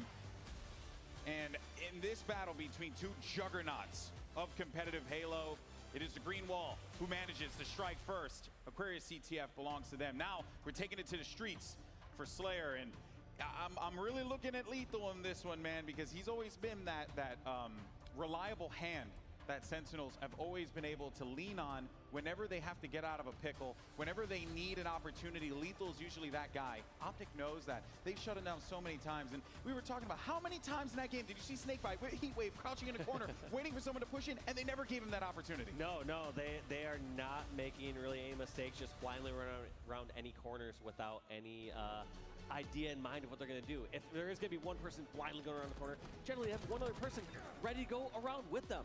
But let's take a look at a few highlights here from Aquarius CTF. Yeah, lots of great moments. The first flag cap came from the Wizard Pistola. He went huge there. Crowd obviously went wild, and we have a packed house here in Raleigh, North Carolina to witness 2 of the best teams in competitive Halo meeting in a winners round 2 matchup. If you are new to competitive Halo, you're watching it for the first time, and you want to understand what is going on, why is this match so big? Well, Sentinels were the #1 seed coming out of our kickoff tournament. Unfortunately, there was some circumstances that led to their teammate in a regulation ruling, World 2, not able to participate, and as a result, the team lost their seed. They had to take a trip to that open bracket. They picked up Formal, and well, they managed to claw their way all the way back here into the championship bracket. Meanwhile, for Optic Gaming, they're looking to just try and rectify some wrongs, and they feel like they have opportunities to maybe walk away and win this whole tournament. Yeah, they're just looking so strong, and it's so difficult to pick out which one of these teams ahead. Clearly, Optic edged them out there in that last game, but you know, you go to a Street Slayer, both these squads know how to take advantage when they get a slight advantage. They get 2 down, they're going to collapse in, push across the map, try to extend that lead, stagger spawns as much as they can. Yeah, and Streets is a small map. You know, you're going to get a lot of movement happening over there, right? Obviously, you have your micro objectives that you have to focus on, power items that spawn up on the map, but also just the way that these 2 teams contest against one another. They're going to fly at each other, and they're going to keep punching each other in the face, and it's all about who's going to get knocked out first, because right now, Optic Gaming, they have that upper hand, and this is where I'm leaning on the captain. I'm leaning on Snakebite here to talk to the squad, rally the troops, get them together here, because they know that they have what it takes. They've done this before. Granted, they did it with World 2, but man, you got Formal on your team, so this is a doable situation, doable match that Sentinels can very well walk away with a dub here, but boy, oh boy. It ain't going to be easy. Optic ain't going to let them have it with no fight. And it's going to be interesting right off the bat here on Streets to see are either of these teams or players just going to go slide in right away from the Rockets and try to sneak away towards ATM or towards tires? I think or are they just going to battle it out and wait till a kill or 2 resolves itself? And look at that damage already coming in across the map. Someone's towards top A. They are going to reset this game here in just a moment. So that's all good. Everyone's another breather. No, it's all good. We can talk a bit more about the starting strat. Yeah, you know, that stuff happens. It's all good. You know, we've had a pretty solid day thus far. So everyone, I need everyone right now at home. Look at me in the eyes, okay? Keep the positivity. All right, that's what we need. That's what we need. Everyone in this crowd, you feeling good today, Raleigh? Yeah. We could try that again. Raleigh, how you feeling today? Yeah, that's what I like to hear. That's what I like to hear. Packed house. This is wild, man. It feels so special to be back. I still can't get over it. Yeah, it feels surreal. It's just so special. Like I said, this last year and a half it's been difficult, and to have Halo Infinite and to be here at Raleigh with 200 plus teams just battling out in the open bracket and now the championship bracket, and seeing all my old friends. And you're here too. You know. Thanks, man. Appreciate it. Don't worry. I was starting the cons list. I was like, there's the pros, and then I'll get cons, my revenge. You're here too. I'll get my revenge. Just so you know, I have some tricks up my sleeve for today's Big Team Battle Bonanza at the end of a show. You got a bag of cereal up your sleeves? Oh, you're talking. I do have a bag. Trick. And listen here, maybe I do as well because I haven't had breakfast. By the way, folks, we have an awesome Big Team Battle clash that's going to be happening later on today. Hopefully, you guys stick around with us to watch that. It will be ridiculous. You do not want to miss it. Just like the way you don't want to miss this game right here.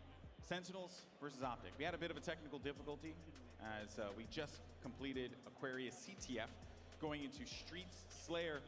For viewers at home, Dave, who are watching for the first time, maybe you're a fan of Sentinels because you've seen their incredible runs in Valorant, or you like Optic Gaming because you come from Call of Duty. What should people be looking out for in Team Slayer? What are the things that these two teams are going to try to do to give themselves the advantage over their opponent? Well, obviously, they're going to be going for power weapons and those, like, you know, I don't know if we call them, like, major or minor weapons that we the semi-power weapons. The semi-power weapons, but Rockets, first off, is going to be the biggest focal point. After that, it's going to be a numbers game. All right, I'm back. They aren't going to be satisfied with just that. They're going to want to push across the map, see if they can stagger spawns and get better positioning. So it's not just going to be as simple as getting a kill or two, hiding back, trying to get a kill or two. They really want to use those neutral positions as soon as they get advantage and press that as much as possible. Yeah, with the way that the Streets is, this map, it's small, and Halo Infinite, you can fly real fast. So you are going to see players just kind of changing sides back and forth, because that's the nature of an arena FPS like Halo Infinite here. But we are on board with Formal, a world champion in his own right. He has accomplished so much, but to come back here after being away from Halo for such a long time and team with one of the best teams, arguably, you know, the best team in a generation in Sentinels, right? That opportunity, man, that's some cool stuff. Yeah, no, it doesn't seem like he's missed a step either. His aim is just on point. His positioning, he understands the different challenges he can make in Halo. So he's just on another level. But right off the bat, we saw during this game, Lucid was able to slide right in and grab those rockets. So we did see an absolutely aggressive. You were ever fond of saying that the Lucid movement that he has. I really like how Pistola, he's kind of biding his time over here, and that's why Frosty's just flying at him, but he had the help from Lucid, so you trade that out right away, and now Optic Gaming are going to go up by 4 in the early part of this game here. Let's see, though, what Formal and the rest of Sentinels can cook up, because they're going to need to do something or else this game can get out of hand. And if I'm certain, it feels like Formal's just kind of chilled over here towards top C this entire game. Maybe they want to have this sort of anchor position where Formal just kind of sits up towards top balcony using his strong, steady shot to just lay on damage across the map over towards B Street, over towards purple, over towards bottom middle. But it seems like Formal's been very stagnant and almost like I said, in position here. Trippy does have the help. Top of the ledge, he's going to go in there with the assault rifle. Decent amount of damage, and he should be getting some assistance here in a moment, but he's not going to need it. Takes out Snakebite with relative ease, courtesy with the help that he got from the assault rifle. And yeah, I mean, Formal has basically been living here the whole time, and Trippy gets a back whack. That's huge. You had to consider that Trippy was still going to be around there, but because Formal didn't have vision on mid, there was nowhere that they could call that Trippy was going to be making the push happen here. Yeah, and that's one of the difficult parts. As soon as you lose someone in the center of this map, you're not sure which way they're going to go, especially with someone as fast as Trippy or Lucid. But I actually want to hear how we're seeing it from the Sentinels point of view. So we're going to go to Astro Listen with Sentinels right now.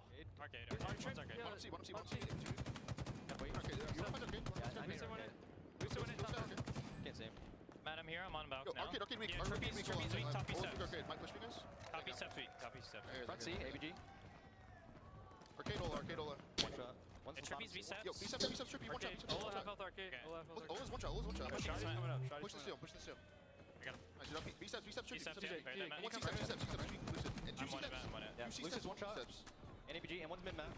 Under tires, Yeah, watch tires with Under tires, Sentinel. So you went map, one map. Careful, Matt. Careful. He's pushing. Matt, watch your left. I gave you left. Okay. One shot APG. DJ, let's fight this. Matt, I gave you left. I gave you left. I have Shotty, bro. Steps, one shot APG. Yo, Ola's flowers. Oh, tires, Trippy. DJ, I'm pushing this. Hold on. Help Matt. Another, be back. Yeah, go, Brad, go. Be stairs, two B stairs. One's my back. One in. You know where, bro? Two B stairs. Fuck me. Okay, guys, listen. Just slow down. Try to listen, alright? Yeah. This guy driveway, or not? I can help you left. Shotgun. Shotgun. It was Lucid, he has stock Shotgun rifle. going top C. Shotgun going top C. He's in arcade with stock rifle. No, I think we need to kill the guy left. I think we have to just go left. I'm pushing real quick. Yeah, you're good, bro. You're good. Alright, let's go left. Left, kill Trippy. Flowers. One shot Trippy, absolute B. Another one, flowers. Nice, good job. Shot two. Yep. Top C. Oh, he crouched. Wow. Yo, benches weak. Yo, back up rockets. Driveway. Teach, help me. Yeah, they're hard trapped. They're On hard. ATM, Trippy, one shot. An absolutely stellar listen in there with Sentinels. Yes, they are down in this, but it's just about the small talk, the way that they're communicating with one another. The problem is that Optic Gaming, they're giving them no openings to work with, and you're hearing some moments where like, I'm just going to go ahead and push this guy left because I have to take care of him. The moment that happens, a Sentinel beam comes out, and there's not much you can really do there. That's where these teams are starting to solve and figure each other out as these games go on. That's why there's many times you'll see a top team playing, like, let's say, an 8 through 16 team, and they're losing up until around the 30 kill mark, and they seem to find that little crack in the strategy, saying, oh, actually, if we take out this person on the left side, we have all this room to roam around and make plays. And that's exactly what Sentinels were trying to do, but they didn't see a little Pistola near the flowers with the Sentinel beam. And look at this here. Another thing to note, folks, is that Sentinels have basically lived on the police station side of the map here on streets the entire time. Optic Gaming have not allowed them to be able to get out of this position. And we talked ahead of time and said, yeah, probably on this map, you're going to see these teams like changing sides, flying at one another. That's not happening. Optic have contained Sentinels and have really continued to add on to this lead, 26-17. It's growing for Optic, and that's dangerous for Sentinels. Yeah, that's dangerous. And I wonder if that's a couple factors. One is Optic just knows how to play streets a lot better than you would expect through most other Slayer matches. The second one is these players from Sentinels just being in such strong positions. Because if you get a couple kills and someone like Formals over at the C balcony, you don't really have a good, quick way to concisely break down. They flop sides. In on that player. There's just no fast route. You either have to get some sort of lucky grenade, or both of you hope that Formal overextends and get that pick. So I think that's been the difficulty as far as classification. Fuck yeah, Pistola. Fuck these nerds up. Behind over at the C tower. Yeah, and you just cannot let that happen. And obviously, it's going to be easier said than done, right? I mean, we're talking about Pistola, a guy who finds a way to stay alive in literally any possible gunfight that he engages himself in. But we're starting to see some help in here. And the thing to note as well is that Sentinels, right? Rockets, nice. But they're still playing like it's like a 23-23 or 34-34 game. What? And they kill Rockets again. This is another time that No way. power weapons, but still Optic hold on firmly to this lead. Also, super minor thing you notice Form will do right there. If you're new to playing here on Infinite, if you grab the rockets immediately and you YY, switching weapons to your battle rifle and switching back to the rockets, you can shoot that rocket just a slight bit faster. So if you're putting yourself in those positions where you're picking up rockets and you're not killing someone immediately off the rack, do a quick YY, and you can shoot that rocket, like I said, about a half second faster. Pro tips with Walshy here on the main stage. And I should have said this after the big team battle match. Now, if you kill the rockets a little bit faster, I'm gonna be Run! Yeah, I'll try it. Oh my god. That's right. Get a kill and run. Get a kill and run. They're down by 11. It is a substantial lead that Optic Gaming has. Why am I rooting for this team? I don't want this team to win. I want Optic to win.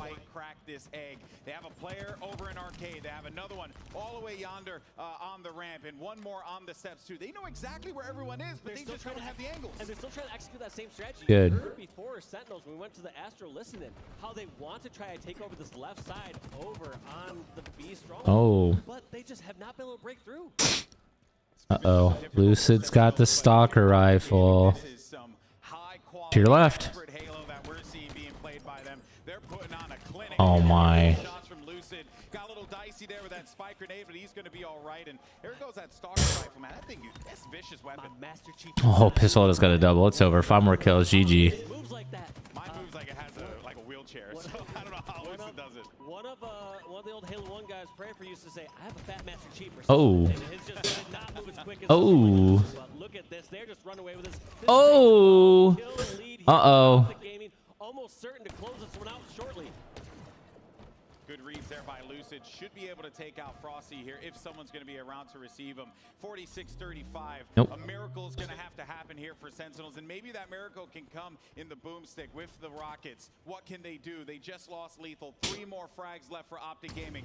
Finding one low. No kill confirmed quite yet. A massive spike, but no one's there to stop him. On the opposite side of that here, you can see a player starting to push up on ramps. That's going to be Lucid. He's going to dial back over to Tram. Frosty has no choice but to go help out his teammate. No, dude. Death here. And oh, I stand corrected. That was the second to last death. Oh. Optic Gaming go up. Fuck you, Sentinels. Here in this winner bracket round 2 matchup. Wait, what am I doing? So scary good. And for anyone wondering why the player did like Frosty kind of fly out in the middle, in order for Sentinels to even have any chance of bringing that back, they need to get some sort of massive swing, and so you have to get risky. You have to be willing to like fly across the map. You have to play a little bit more unorthodox, because obviously what they were doing at the end there was not working up until then. Yeah, it just wasn't. The game plan, push left, try and force him out of that, but you could just tell the whole time, man. Sentinels were flustered. Optic Gaming has their number. 2-0 on Aquarius CTF. 50-36 on Street Slayer. Ow. We're going to oddball live fire. You have those options. You know, you have the resets, right, per round, but maybe that's something that could help out Sentinels, give them a moment to gain some composure. They're not out of this, not by a long shot, but this Street Slayer, this was Green Ball Town all day. Yeah, they had this under control from the get-go. You know, they got that 5 or 6 kill lead off the bat and really did not relinquish that the entire game. But looking at a few of these replays here from Street Slayer, you just notice that score just continue to lead a little bit more and more. Yeah. And look at this. As soon as we did see like Sentinels leave the C balcony, you saw players like Pistola and Lucid say, all right, yeah, we'll run up C stairs. We'll go over and take over that balcony. We're happy to take this position from behind you. The amount of confidence that Optic Gaming are playing with, they're so calm, they're so cool and collected. Exactly what they needed to be here to face off against a very game, very energized Sentinels, and they're kind of, you know, they're kind of deflating them a little bit here. This is scary for Sentinels, right? You fought so hard to get up to this point, only then to fall 3-0 in a winner bracket round 2 matchup. This is about as tense as it gets on that main stage.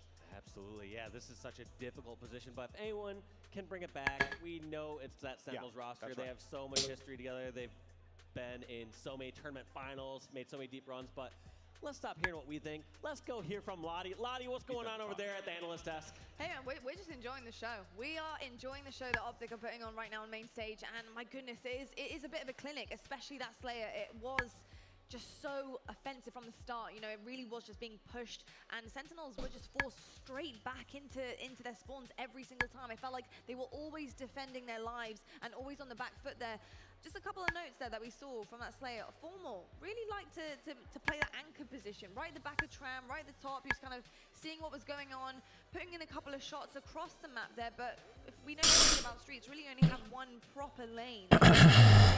And they got rockets a couple of times. But what do you think about the play there? Having Formal kind of sit back and try and swing things in a couple of clean kills? Yeah, I think it's a similar role that you see Royal 2 always take for this team. So I think that he's got the right idea. It's just not happening for him this series. It's a very slow start for Formal. And because of it, it's a very slow start for Sentinels, right? We haven't seen Formal really put his individual performance and make a statement in this series so far, and that's why they find themselves down 2-0. But on the other side, obviously Optic just playing lights out, as we know that they can. Pretty much a complete team effort. I think a lot of them are performing really, really well. Obviously Lucid using everything around him to be an absolute menace. Onset, what do you make of Optic Gaming and how they're performing? They're playing exactly like I expected them to perform. I think this was a big series for them, not just because of all the history and all the animosity between the two teams, which has been well documented now, but it's also, they can afford to slip up against this Sentinels roster. We have to have the asterisks. You know, Formal hasn't had a huge amount of time to play with this team. If they don't take down Sentinels in the fashion that they want to, then I think that's a concern for them moving forward when Royal 2 does come to play. So I think Optic have the opportunity here to really stamp onto Sentinels, and they should do it. They have to do it. On the other side of things, though, Sentinels have been in this position before. We've seen them in the qualifiers where it looks like it's all done and dusted and we're like, oh, this is over. Then all of a sudden they win 1 game, they win 2 games, they win 3 games. So don't count them out yet. This series has got a long way to go. Indeed, we have seen it before. Goofy, I love you, but I've got to leave you because we've got to go straight back into this series to see how things are going to finish off over here. Golden Boy and Walsh, she's back over to you. Thank you so much, guys. And top tier analysis from Goofy, 100% nailed it. I liked all of his points. No, but here's the thing. I totally agree, though, with what was being said. We are waiting for Formal. If you come online here in this game, I would say the eyes, the attention, everything is on that world champion to step it up. Everyone's on, it's a bit unformal, but at the same time, like, you have this trio here from the Sentinels roster that, like I said, they have so much history together. To slot in one player onto a massive roster like that, it shouldn't be too big of a difference, especially when you have someone like Formal kind of being like, they're like, hey, stay over towards C balcony. We're going to start to make these moves together. We're going to push over towards street side. We're going to push towards turf. That could be anyone. You know, Royal 2 is an anchor-like player already, so to swap them out, I don't feel like it's as fair to put this all on Formal. I'm not putting it all on Formal. Don't get me wrong. It's just, you know, like you see a name like that, you kind of want to see some heavy slaying come through. But I totally agree with you, Dave, that this is Halo is a team sport. At the end of the day, you have to perform. You have to show up. And right now, Optic Gaming are doing just that as we jump into our 3rd game. And for Optic, maybe their potential final game in this series against Sentinels. It's live fire oddball. And once again, we do see Formal in an anchor position over towards the top C tower. So it just seems to be a common... I'm in Sinfall? The fuck? On this really kind of coming into mold and fitting in to that Royal 2-esque anchor role. Oh boy, and Frosty was trying to get a little cheeky on the outside there. Unfortunately for him, it didn't really work out. Now over here by Dummies for Pistola. Ball's been grabbed by Formal. They also have Overshield. They got Sniper. They have everything. They also have the kitchen sink as well. Maybe they'll throw it at them if they're feeling a little cheeky, but... All right, I want to watch this really quick. Here is Lucid now. See Snakebite, and they're actually... Oh my. Besides that there, they were trying to stay away from the crosshairs of Lucid as much as they could. Unfortunately, just didn't work out there. Well, there's just such a great rotation from Sentinels. They're moving that over towards B, but during that entire time, none of the Optic Gaming members were really panicking. None were trying to just get their own sort of... Oh my god. None were just trying to go towards B nest and do anything on their own. Oh! They all were moving as a unit. I would have freaked out if he got that. Just collapsed over and over. They took up every little bit of ground that was given to them by Sentinels and just collapsed in and were able to pick up 3 members and got the slay advantage. Trippy with the Mangler. Looking to stop the ball carrier, which is going to be Frosty currently the lead here for Sentinels. 2 players located out toward B on the left side. You also have 2 behind, but there goes Pistola popping up. Oh, never mind. I was going to say, there goes Pistola. And yeah, there he is. He manages to get himself a kill. Pops up right behind him like magic. And now this is where Optic start to add some more points there in their favor. Yeah, in a position that great pickoff from Formal to take out What I was going to highlight was they were rotating that ball over towards B, and originally... Oh my god, he almost did it to ABG. Turned out to be a detrimental spot. You don't really want to be spawning out there at B when the opposing team has the ball over at A or C. Yeah, it's an uphill battle, both figuratively and literally, especially on live fire. See what Trippy could do here with the Mangler. He knows that there's going to be some players pushing around here toward the OS spawn. Big win. Did you also notice what he did there with the Mangler?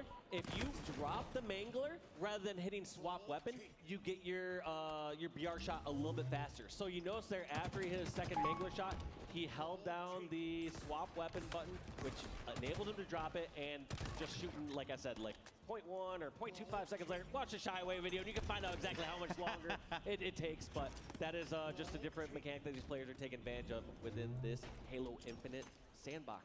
Yeah, drop is a new thing that has been added here for Infinite, as well as the equipment that you see being played out. And yeah, I mean, there's so many little tools. Of course, a big shout out to Shyway over in the Bravo station with Tony as well. You can catch all the action throughout the weekend. We got games going on all over the place on Twitch and YouTube. Shout out to everyone who's been helping us break some records here today. But back at the action at hand, though, Optic Gaming continue to add on to this lead. It was looking good for Sentinels in the beginning, but once Optic, you know, they get an inch, they take a mile. Oh my God, not only does Trippy get that kill, Trippy runs away, lives, and gets a grenade on Snakebite. Ridiculous. That play cannot be understated how important that was to get the kill and stay alive. You saw how flustering that had to be for Snakebite. Just assuming that, all right, we're going to pick off this person Dude, and and then go make our move. But he still stays alive, and he's still going to be effective there, right? Like, that's a big win for Snakebite regardless, because he didn't take a fight that wasn't necessary. But just goes to show the 5D chess that these players are playing against. Dude, this pillar humping strategy, holy fuck. Decisions that they all have to make.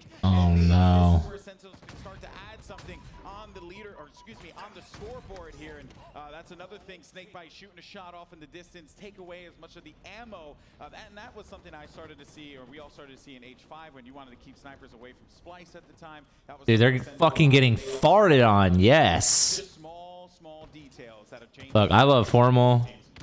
Snakebite is cool. I don't have anything against Frosty. But I fucking hate Lethal. Fuck that faggot. I'm glad they're losing.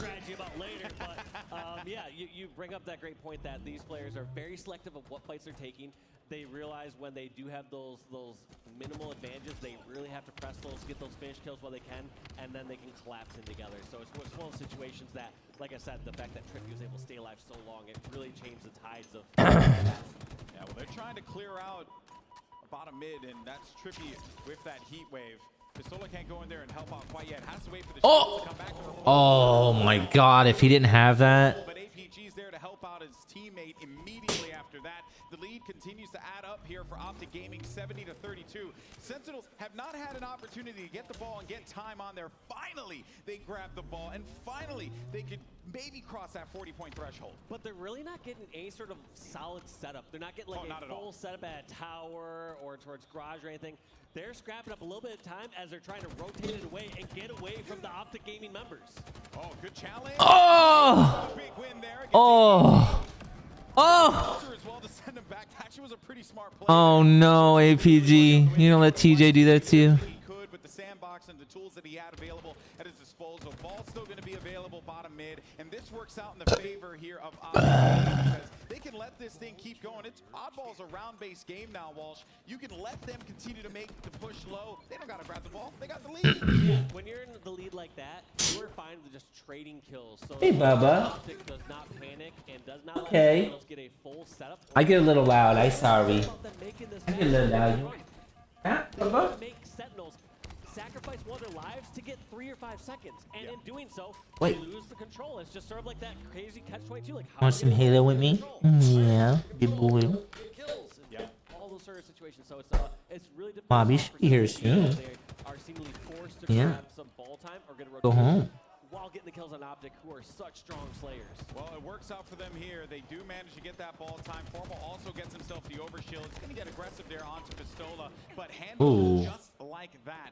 Sniper rifle with available bottom pillars, and Frosty's looking for the movement. Where's he going to go here? The repulsor up above. A great play there, too. I mean, really just taking advantage of all the equipment available, and he had to anticipate that was going to come. Look at the score. They were able to tie it up during those scrappy times. So hats off to Sentinels as they did such a fantastic job trading slays and Wow, they actually caught up. Optic are going to have to get some sort of response here. I don't know if they're going to try to go for some sort of full setup or if they're going to scrap some time, but this is very interesting how Sentinels are taking advantage of all these scrappy times. No, that was a dumb play. I really don't know how they're able to do that against the likes of Optic. Should've just kept running. The intention was there because, you know, the oddball does slide a fair amount when you drop Oh, it. never mind. Someone's got it back. Like it's got some movement. Run, just run with the ball. Just run with the ball. Wanted to bring that back around, but the good news for them though is that all of it works out because they do have possession of the ball, and it is going to continue to tick in their favor. Formal, we wanted him to come online. We wanted him to be a difference maker. I think it's safe to say he's definitely found his stride here on Live Fire. as he's going to go and help Love out. you Rossi too, just dying there. Trippy now locating where the ball Love is. you But too. as he comes out of bottom mid, they knew exactly where he was, anticipated it, and it feels like Sentinels are starting to click here. Only 3 points remaining, but they're going to have to slum it out in bottom mid to try and get control of the ball because APG has it in his hands. There's actually a decent shot right here for Optic to get a garage step. You see Trippy escorting their player over towards garage. They're picking off four. Oh no. The training dummies. This is just a brawl here at the very end. All these players scrambling for it. That's 3 dead for Sentinels, and Optic have a garage setup. Yeah. Oh no way. Your eyes do not deceive you. Yes, there are 3 seconds left on the clock, but the time freezes when you have the ball in your hand in the new Oddball and Halo Infinite. 5 seconds remaining here. They have to fly at them here. Optic have to stop this. They have to stop the push. Oh my god.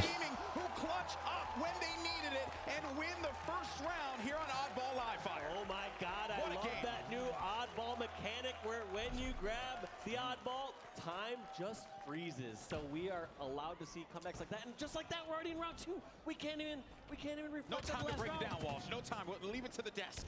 We'll handle it later. There's action to cast here on the main stage. But hey, Sentinels, I think this is where they're. Oh my. And I think that for Sentinels, if they keep the pace going like this, keep going at Optic. Don't give them that time. Don't give them that moment to breathe, right? Like you saw on Street Slayer. This could very well be the time where they turn it around because Optic had to scrap for that win, and they just pulled it off by the skin of their teeth. Yeah, and you saw Lethal. Wow, I can't believe he actually snagged that OS. I was going to say, it looked like he jumped up for the OS and barely missed it, but knowing the radius of grabbing equipment like that, he just touched his toe on the top there at that platform, grabbed the OS, and I activated. love you, Bubby, but I want you to go back on the couch. By Lethal to acquire that, but also don't be deceived if you're just joining in on this match. It is actually 1-0 for Optic here on Oddball. So if Sentinels are somehow able to take this round, we're going to see at round 3. That's right. A little glitch in the spectator there, but don't worry. We'll keep reminding you throughout in case you need it. I'm sure folks in the chat will do the same thing as well. In the early parts of this game, though, overshield grab, heat wave grab for Sentinels, but no real time gained. And now it's going to be Optic in control as they brought this ball over to Garage, and they're going to try and hold off this attack from Sen. And Lucid getting a very crucial kill on Frosty to start the defense of this. Oh. My God! We saw Ola running away to Trippy, like, come on, help me, buddy. Someone like Ola, to buy time like that is so valuable for a roster. It just gives those split seconds where one of the teammates can just start getting VR shots on them, or, you know, if you're Trippy, you just no-scope them across the map. Indeed, oh. Easy one as well. Player was weakened, body shot. Frosty knew that that was basically going to be a wrap there. Trippy, though, trying to stay alive in mid, not going to happen. They got to go after this ball. Good rotation as well. If you recall, they had that ball over in Garage, and they started to make moves to bring it over to Tower. We also have Overshield available, too. Formal has a teammate there, and that was a smart play to make. Also, trying to send the nades back, or was a misstep. But, of course, we'll have to... Can you repulse bullets? Yeah, that was more of a slight misstep from Formal and the Sentinels roster, because since Formal was already kind of pushed up over there near Plasmas, and this is such a small nuanceable difference, but Formal did not want to go back in territory, did not want to head back to grab that OS, wanted to rely on a teammate that's already near scoreboard. Oh no. Once Formal saw his teammate there, he allowed for that to happen. Oh! Just a slight misstep. And Oh my god. difference maker here in Halo Infinite. Oh, you also hate to see it, player just falling off of the map there. Shout out to Clayster. Hope you're watching, buddy. But now we start to see Sentinels add some time here to the clock. He'll never be able to get away with it, by the way. A good play ball, and again, for the newer viewers, right, play ball, you toss it off the map so that this way it respawns back in the middle. It's going to force all the attention and reposition everyone as Almost 100,000. Optic are going to be able to game this ball. Remember, guys, Optic won that last round, so now the onus is going to be on Sentinels to have to push this, or else it's going to be game over, and Sentinels will lose in a 3-0 sweep. Yeah, and this is such a difficult spot. There's 2 points. members down for Sentinels. When the ball is over here towards bottom A as well, towards this tower, gotta fly. There's really not much you can do. Looks like Snakebite's able to get that stop, but not only do they need to get that stop, they need to follow this up with a long step of their own. So the I guess, silver lining here in this position is that Sentinels have a good setup. The bad news is you have to hold this for 60 seconds straight. Just to tie the game up. You literally cannot give anything up here, and Snakebite needs to recognize, when am I going to have to drop this ball so I can help out my Can you team? wait a little bit though, or do you have to go like right this second? There's 4 dead though. There's 4 dead from Huh? Sentinels, so there's really not like a great advantage of getting a play ball in some scenarios. Almost over. Can you wait? 5 seconds away from scoring. Wait, come here, buddy. 5 more minutes. Come here. I take you out in a minute. Ball's still going to be available here to pick up. No one on the Sentinel side is around to go and pick it up. Pistola has obtained it. Oh, no. Only a few seconds remaining, but here comes the push from Formal. He's not going to be able to stop him. And with only a few seconds remaining, Rio. Optic Gaming with a 3-0 sweep over the Sentinels here in winners round 2 at HCS Raleigh. What a heated match. I mean, we expected them to go back and forth, but Optic just showing that they are currently the better team right here. On land, 3-0ing Sentinels. What a series for Optic Gaming. A They won. has been made here, as they know that at this point in time, Optic Gaming, they are one of the teams to beat coming into this competition. Sentinels are as well, but they're now going to have to go back to the drawing board Relax. and figure out what Take you they're on a gonna sec. change up as they move on in this competition. Yeah, it's tough to know what All right, to even let's go. choose there. Like, there's a couple small missteps Bart. here and there, but it's honestly credit to better playing there from the Optic roster. For sure. At some points, it's a lot easier when you have like larger mistakes. So you're like, all right, here's how we avoid this mistake in the future. Now, for them to go back to the drawing board and something like Streets, be like, all right, how do we reevaluate how we want to play Street Slayer? What they were doing such a good job of holding arcade and over near flowers. Do we want to just try to copy and mimic that strategy? Yeah. Like that might be the plan of action for them, because I've always felt like if I can't break down and alter my own strategy, it's like, all right, copy what someone else is doing, try to tweak it, make it a little better, and that's a good starting point. You hear that, guys? You hear that, Gandhi? You hear that, Ghost? That's what he did. He copied you guys.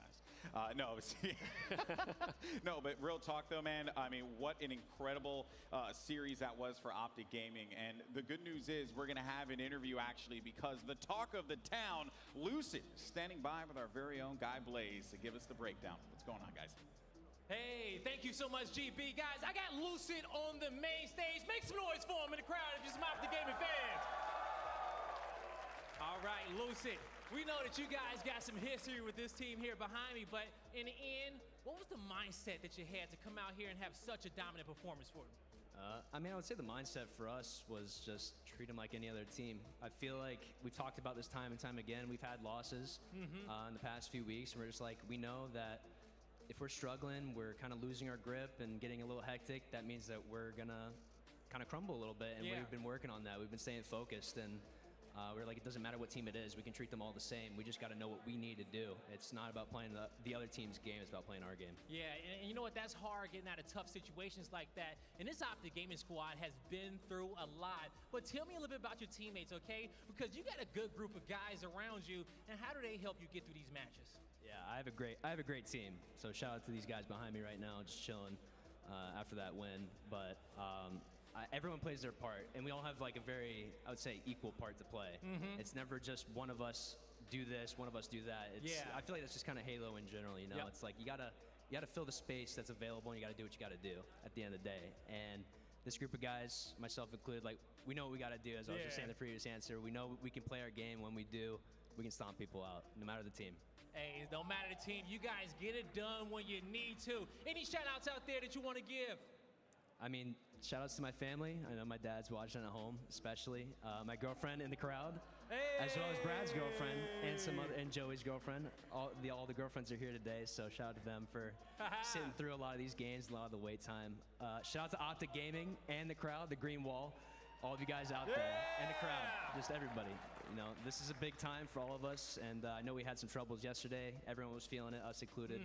But just shout out to everybody. Love to have you all here. This is a great start to Halo, and this is just the beginning for all of us. Yes, sir. We're getting through it all, okay? Halo is back, baby. That's going to do it for us at the desk. Lottie, take it away. I feel like Lucid's coming from a job or something. I mean, what an interview that was. My goodness. What a performance as well with the boys on there. Honestly, solid stuff from this squad and a solid performance all round from their team. Teamwork, honestly, is just what springs to mind when I look at this Optic Gaming roster right now. Going up against Sentinels, we know Sentinels are a very good team, and I think one that Optic really wanted to beat just based on how things have been online in terms of their gameplay, and a couple of losses here and there for them against Sentinels, but they answered back on LAN. I just really want to take everyone back to that moment, that round 1 of ball.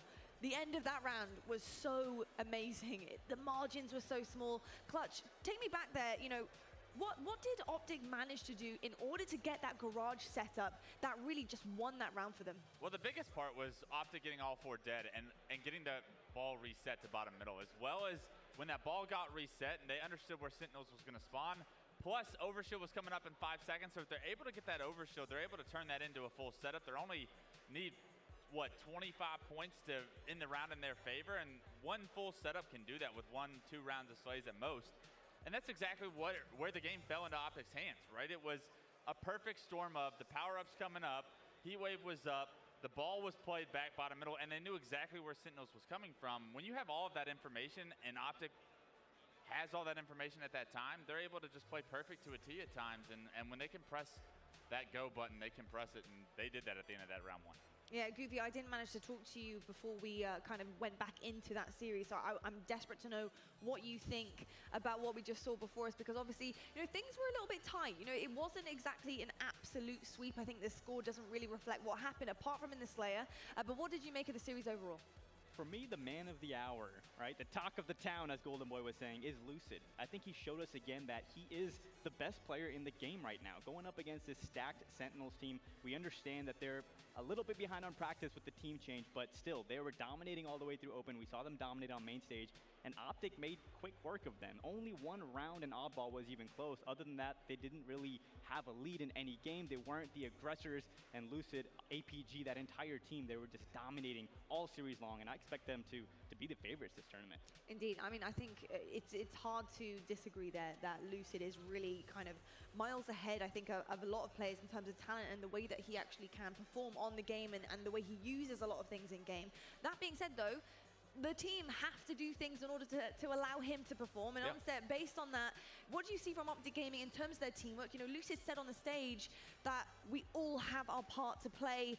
And how do you feel like they perform as a well-oiled machine? I think you raise a really good point here. One, we should highlight Lucid, absolutely, understandably. It's very rare we even see him have a bad game. I can't remember him having a bad game, really. He always seems to be going positive in Halo Infinite, but it's very interesting to watch the POVs of Pistola and APG when we talk about Lucid. When we're watching in game, Pistola and APG always have their reticle looking at Lucid, it feels like a lot of the time. Looking what moves he's playing, keeping him alive in certain situations, and just dealing that extra BR shot, that extra grenade that keeps him alive to enable him to put up these stat lines that also gives them an advantage when it comes to the team fights, when they get the first pick. It really is a well-oiled machine, and it's a cliche, but it's a cliche that really does apply here to the way that Optic are playing.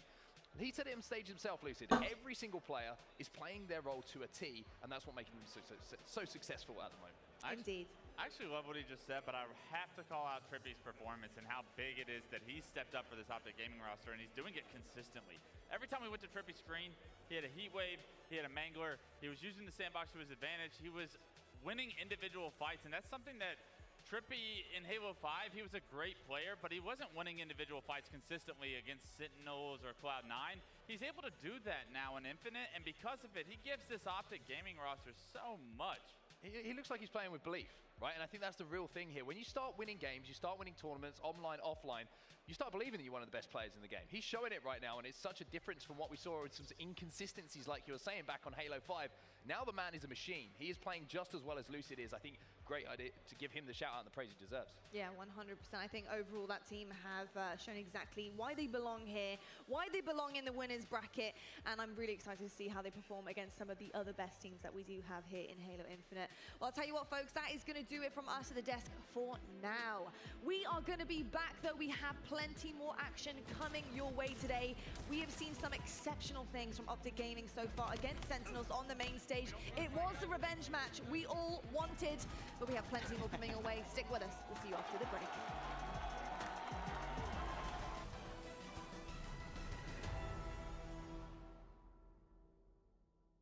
Are you up for a challenge? Build your Chipotle entree. Use promo code HALO117. Customize your Halo Infinite experience with challenge swaps from Chipotle. Visit chipotle.com/halo for details.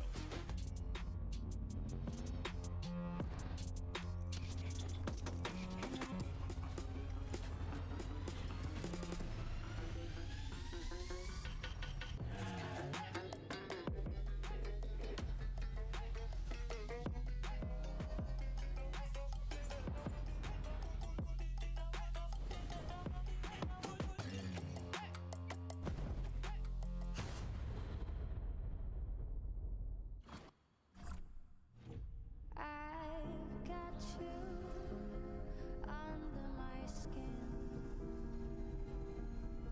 I've got you deep in the heart of me.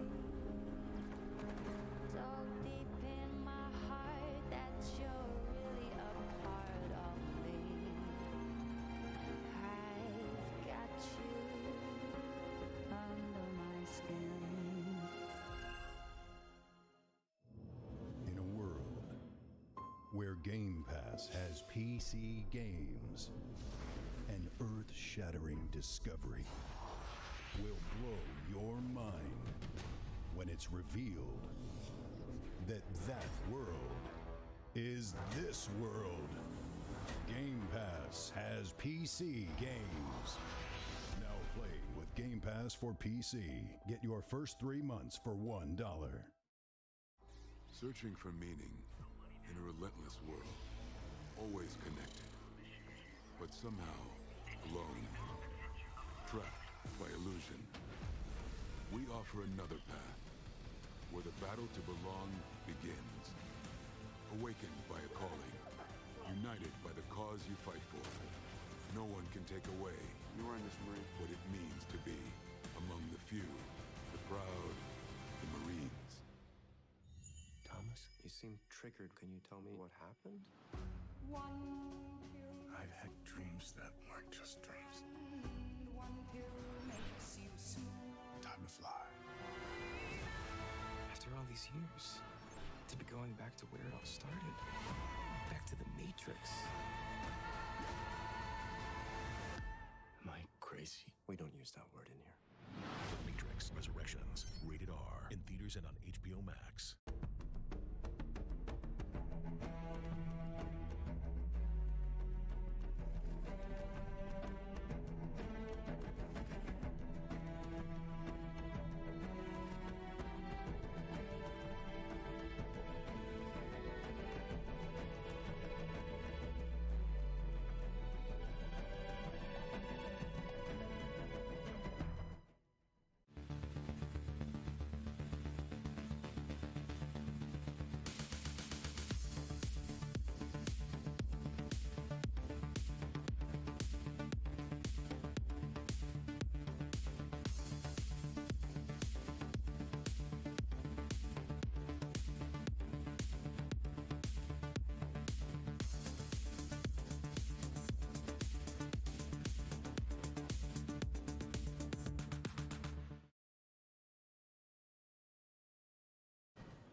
My gamer tag is Barcode and I am playing for the Chiefs.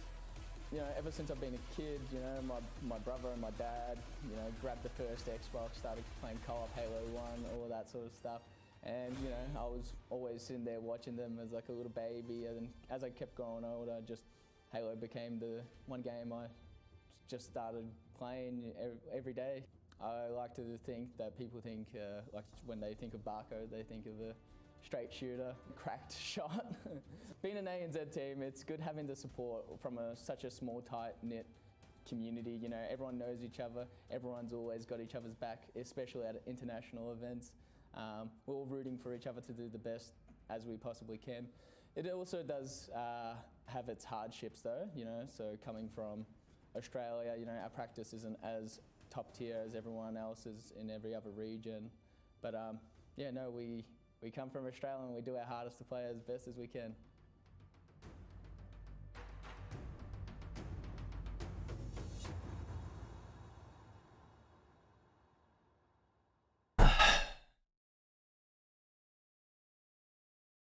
Hello everybody and welcome back to the Halo Championship Series. We're here at the kickoff major in Raleigh. We're live from North Carolina and it is so good to have you joining us on broadcast and so good to have a wonderful audience live in-house also. Very good to see you viewers. Thank you so much for joining me. Now, we do have winners round 2 coming up very shortly on the main stage versus the Chiefs. Now, the Chiefs, just remember this, were formerly NutriBullet, but they are ANZ champions of all of our online qualifiers. We've had them win Open 2, Open 1, Kickoff Qualifier, you name it. They've had the 3P, and I do have wonderful gentlemen joining me on the desk. It's so good to see you guys. Clutch, Gaskin, cheeky little smile I have, Brav on the end there. Now, gentlemen, was his smile not cheeky? But it was. Okay. It turned cheeky as soon as I said cheeky. You know, it's the British lingo and it makes everyone smile. On set, we do have on set Clutch. I mean, sorry, was thinking about an epic caster, but he's gone off. He's gone off the cast. I'm not that small. Whoa. I love you, man. Oh, fair play. Okay. I still love you. I'm just joking. He's got to get his curls up a little bit heavier until. That's true. Maybe. Anyway, Quadrant versus the Chiefs. We do have an ANZ team coming onto our main stage. It's really good to see, obviously, so many different regions here and performing well.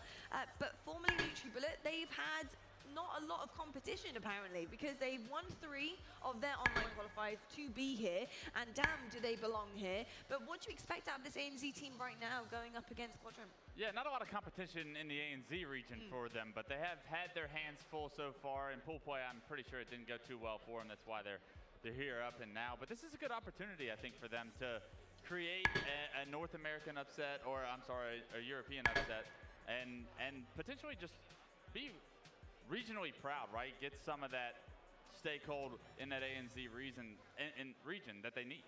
I think that I've already seen them break history once. They've already made history, excuse me. They were able to take down an EU team in pool play. That's the first time we've ever seen an ANZ team win a match in pool play. So the Chiefs, they've already made history. But now this is going a little bit step further. We're going to see Quadrant, who are a far better EU team than the EU team that was beaten a little bit earlier in pool play by the Chiefs. So this is going to be a much bigger test. But the Chiefs have really impressed me. I'm very excited to see this one. Indeed. Now, we need to do a little bit of a matchup here because we have a couple of players we'd like to highlight. We have SLG and Barcode on your screens. These two are players to watch out for, that is for sure. SLG, the French phenom, coming onto the main stage looking absolutely formidable. And then we have Barcode with that cheeky little smile, like I like to point out. But yeah, contrast here. Bravo, what do you know about these two names in Halo? I mean, there's so much to say. I think the coolest thing is, how about the fact that we have 2 fan favorites from 2 different continents that are not North America here at a major HCS event. It's a pretty special time. I mean, Dan, you know a lot about both of these regions, and it's just amazing to see the fact that, you know, if you were going to ask me if we were going to see these 2 matched up against each other at this time on Saturday, I might not have said yes. Pretty amazing. I think that's more so on how impressive Chiefs have been, even though Quadrant have been extremely impressive as well. They won 2-1 in their pool, and I think for Quadrant, that is a very impressive performance. They took down Oxygen in pool play, which is something that maybe a lot of North Americans wouldn't have expected to Talking about Chiefs, obviously the ANZ region, what type of play can we expect from them? Are they aggressive? Do they like to be a bit more controlled? Are they tactical? Gaskin, do you know much about them? I think Chiefs have been a very aggressive team in their own region because they've been the dominant force, and that's always what's going to happen. You're going to play a little bit differently when you are the leaders, when you are the #1 seed, but suddenly when you're going up against a region who plays a different style, like Europe or North America, you have to reconsider how you want to approach things here. Can you get away with that same kind of aggression? Can you dive into 2 players and expect to get a double kill with a Mangler? It's not going to be as simple here for the Chiefs. but they very much have a real chance here. Indeed, and obviously on the other side of things with Quadrant, let's just quickly talk about SLG once again, because obviously we've seen SLG perform so well previously in other titles, in FFAs. He really is a dominant force when he gets out on the map and he likes to slay out there. Clutch, what can you tell us about SLG and the way he will be playing with his team on stage today? You know, I hear a lot about how good SLG is. I'm yet to really see the potential that SLG has, because it seems like he's a little inconsistent, and when he's made it to North American events, his teams have had a little bit of a lackluster performance, but another opportunity for him here today. I hear nothing but good things about SLG, so expectations are at an all-time high as far as his individual skill and what he can provide for the rest of this Quadrant roster. I think one of the most difficult things that SLG's faced in Halo Infinite is he's become the in-game leader for this team. Doesn't usually have that role. I think he's usually been given free roam to kind of focus on himself, focus on getting those kills or playing the game in his own way, when he's also trying to direct all those pieces around the map as well. I think a lot of that concentration, a lot of that brain power suddenly is taken away, stripped back, and he needs to find a way to balance it, to get that still slaying power whilst also focusing on the map as well. Would you have chosen somebody else potentially on that team as an IGL, Dan, or was it always going to be SLG? I think it has to be SLG with the experience he has to offer here in this roster. He knows that he has been able to look at what happens on LAN events, knowing when to pick people's heads up when they start to drop. He's a fantastic leader. Don't get me wrong, I just think that he's now transitioning into our IGL rather than just a core main slayer. Indeed. Bravo, when you think about this matchup on main stage, where are you kind of swinging in terms of the favor? Huh? Yeah. I think I gotta go Quadrant. I think right now, I think they might have the upper hand. I think that Barcode and the boys are gonna bring the heat, but I also think, to Dan's point, I think Clutch said it as well, I don't think that the Chiefs are going to be able to play the game they're normally used to, right? Where they're just flying off a tower like no scope. That's what we saw from them online, and it looked pretty badass, but I don't know if it's really going to fly on the main stage here. All right, well, I'll tell you what, we will be Mal'Ganis or Tychondrius. While we get our players situated on main stage, but when we come back, we do have winners round 2 for Either Mal'Ganis or Tychon. I think it's Mal'Ganis.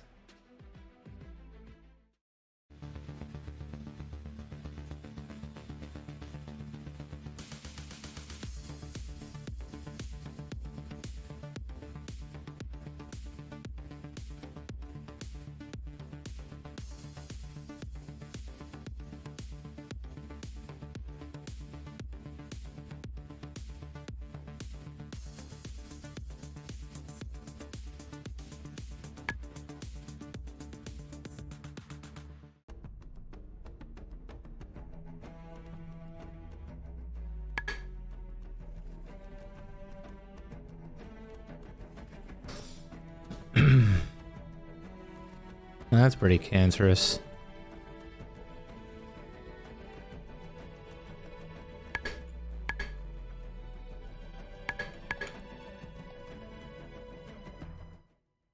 Are you up for a challenge?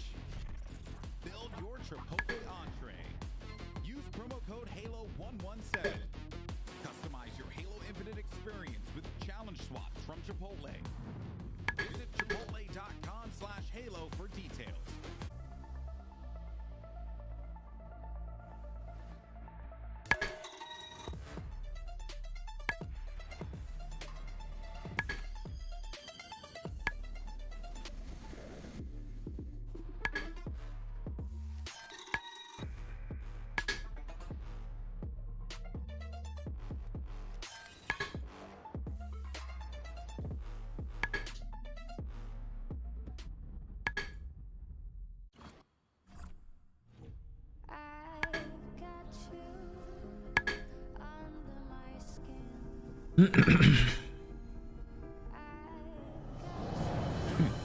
While you remained fixated on a paltry medallion, we seized the true prize, Remornia, with the Sire's essence held within it. Our mission never changed. For eons, we have done the Master's bidding in secret across countless realities. The Scourge, Arthas, all pawns in a game beyond your grasp. One that now nears its end.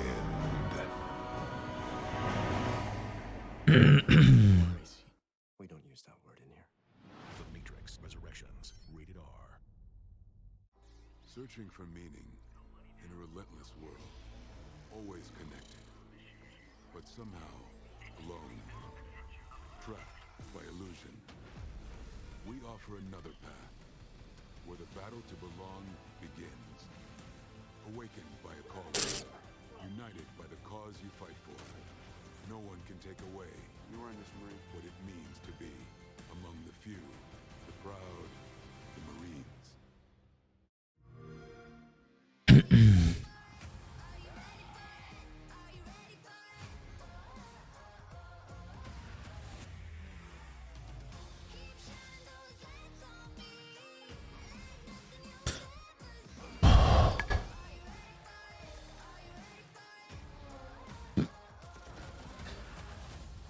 Quadrant versus the Chiefs. I don't care about that.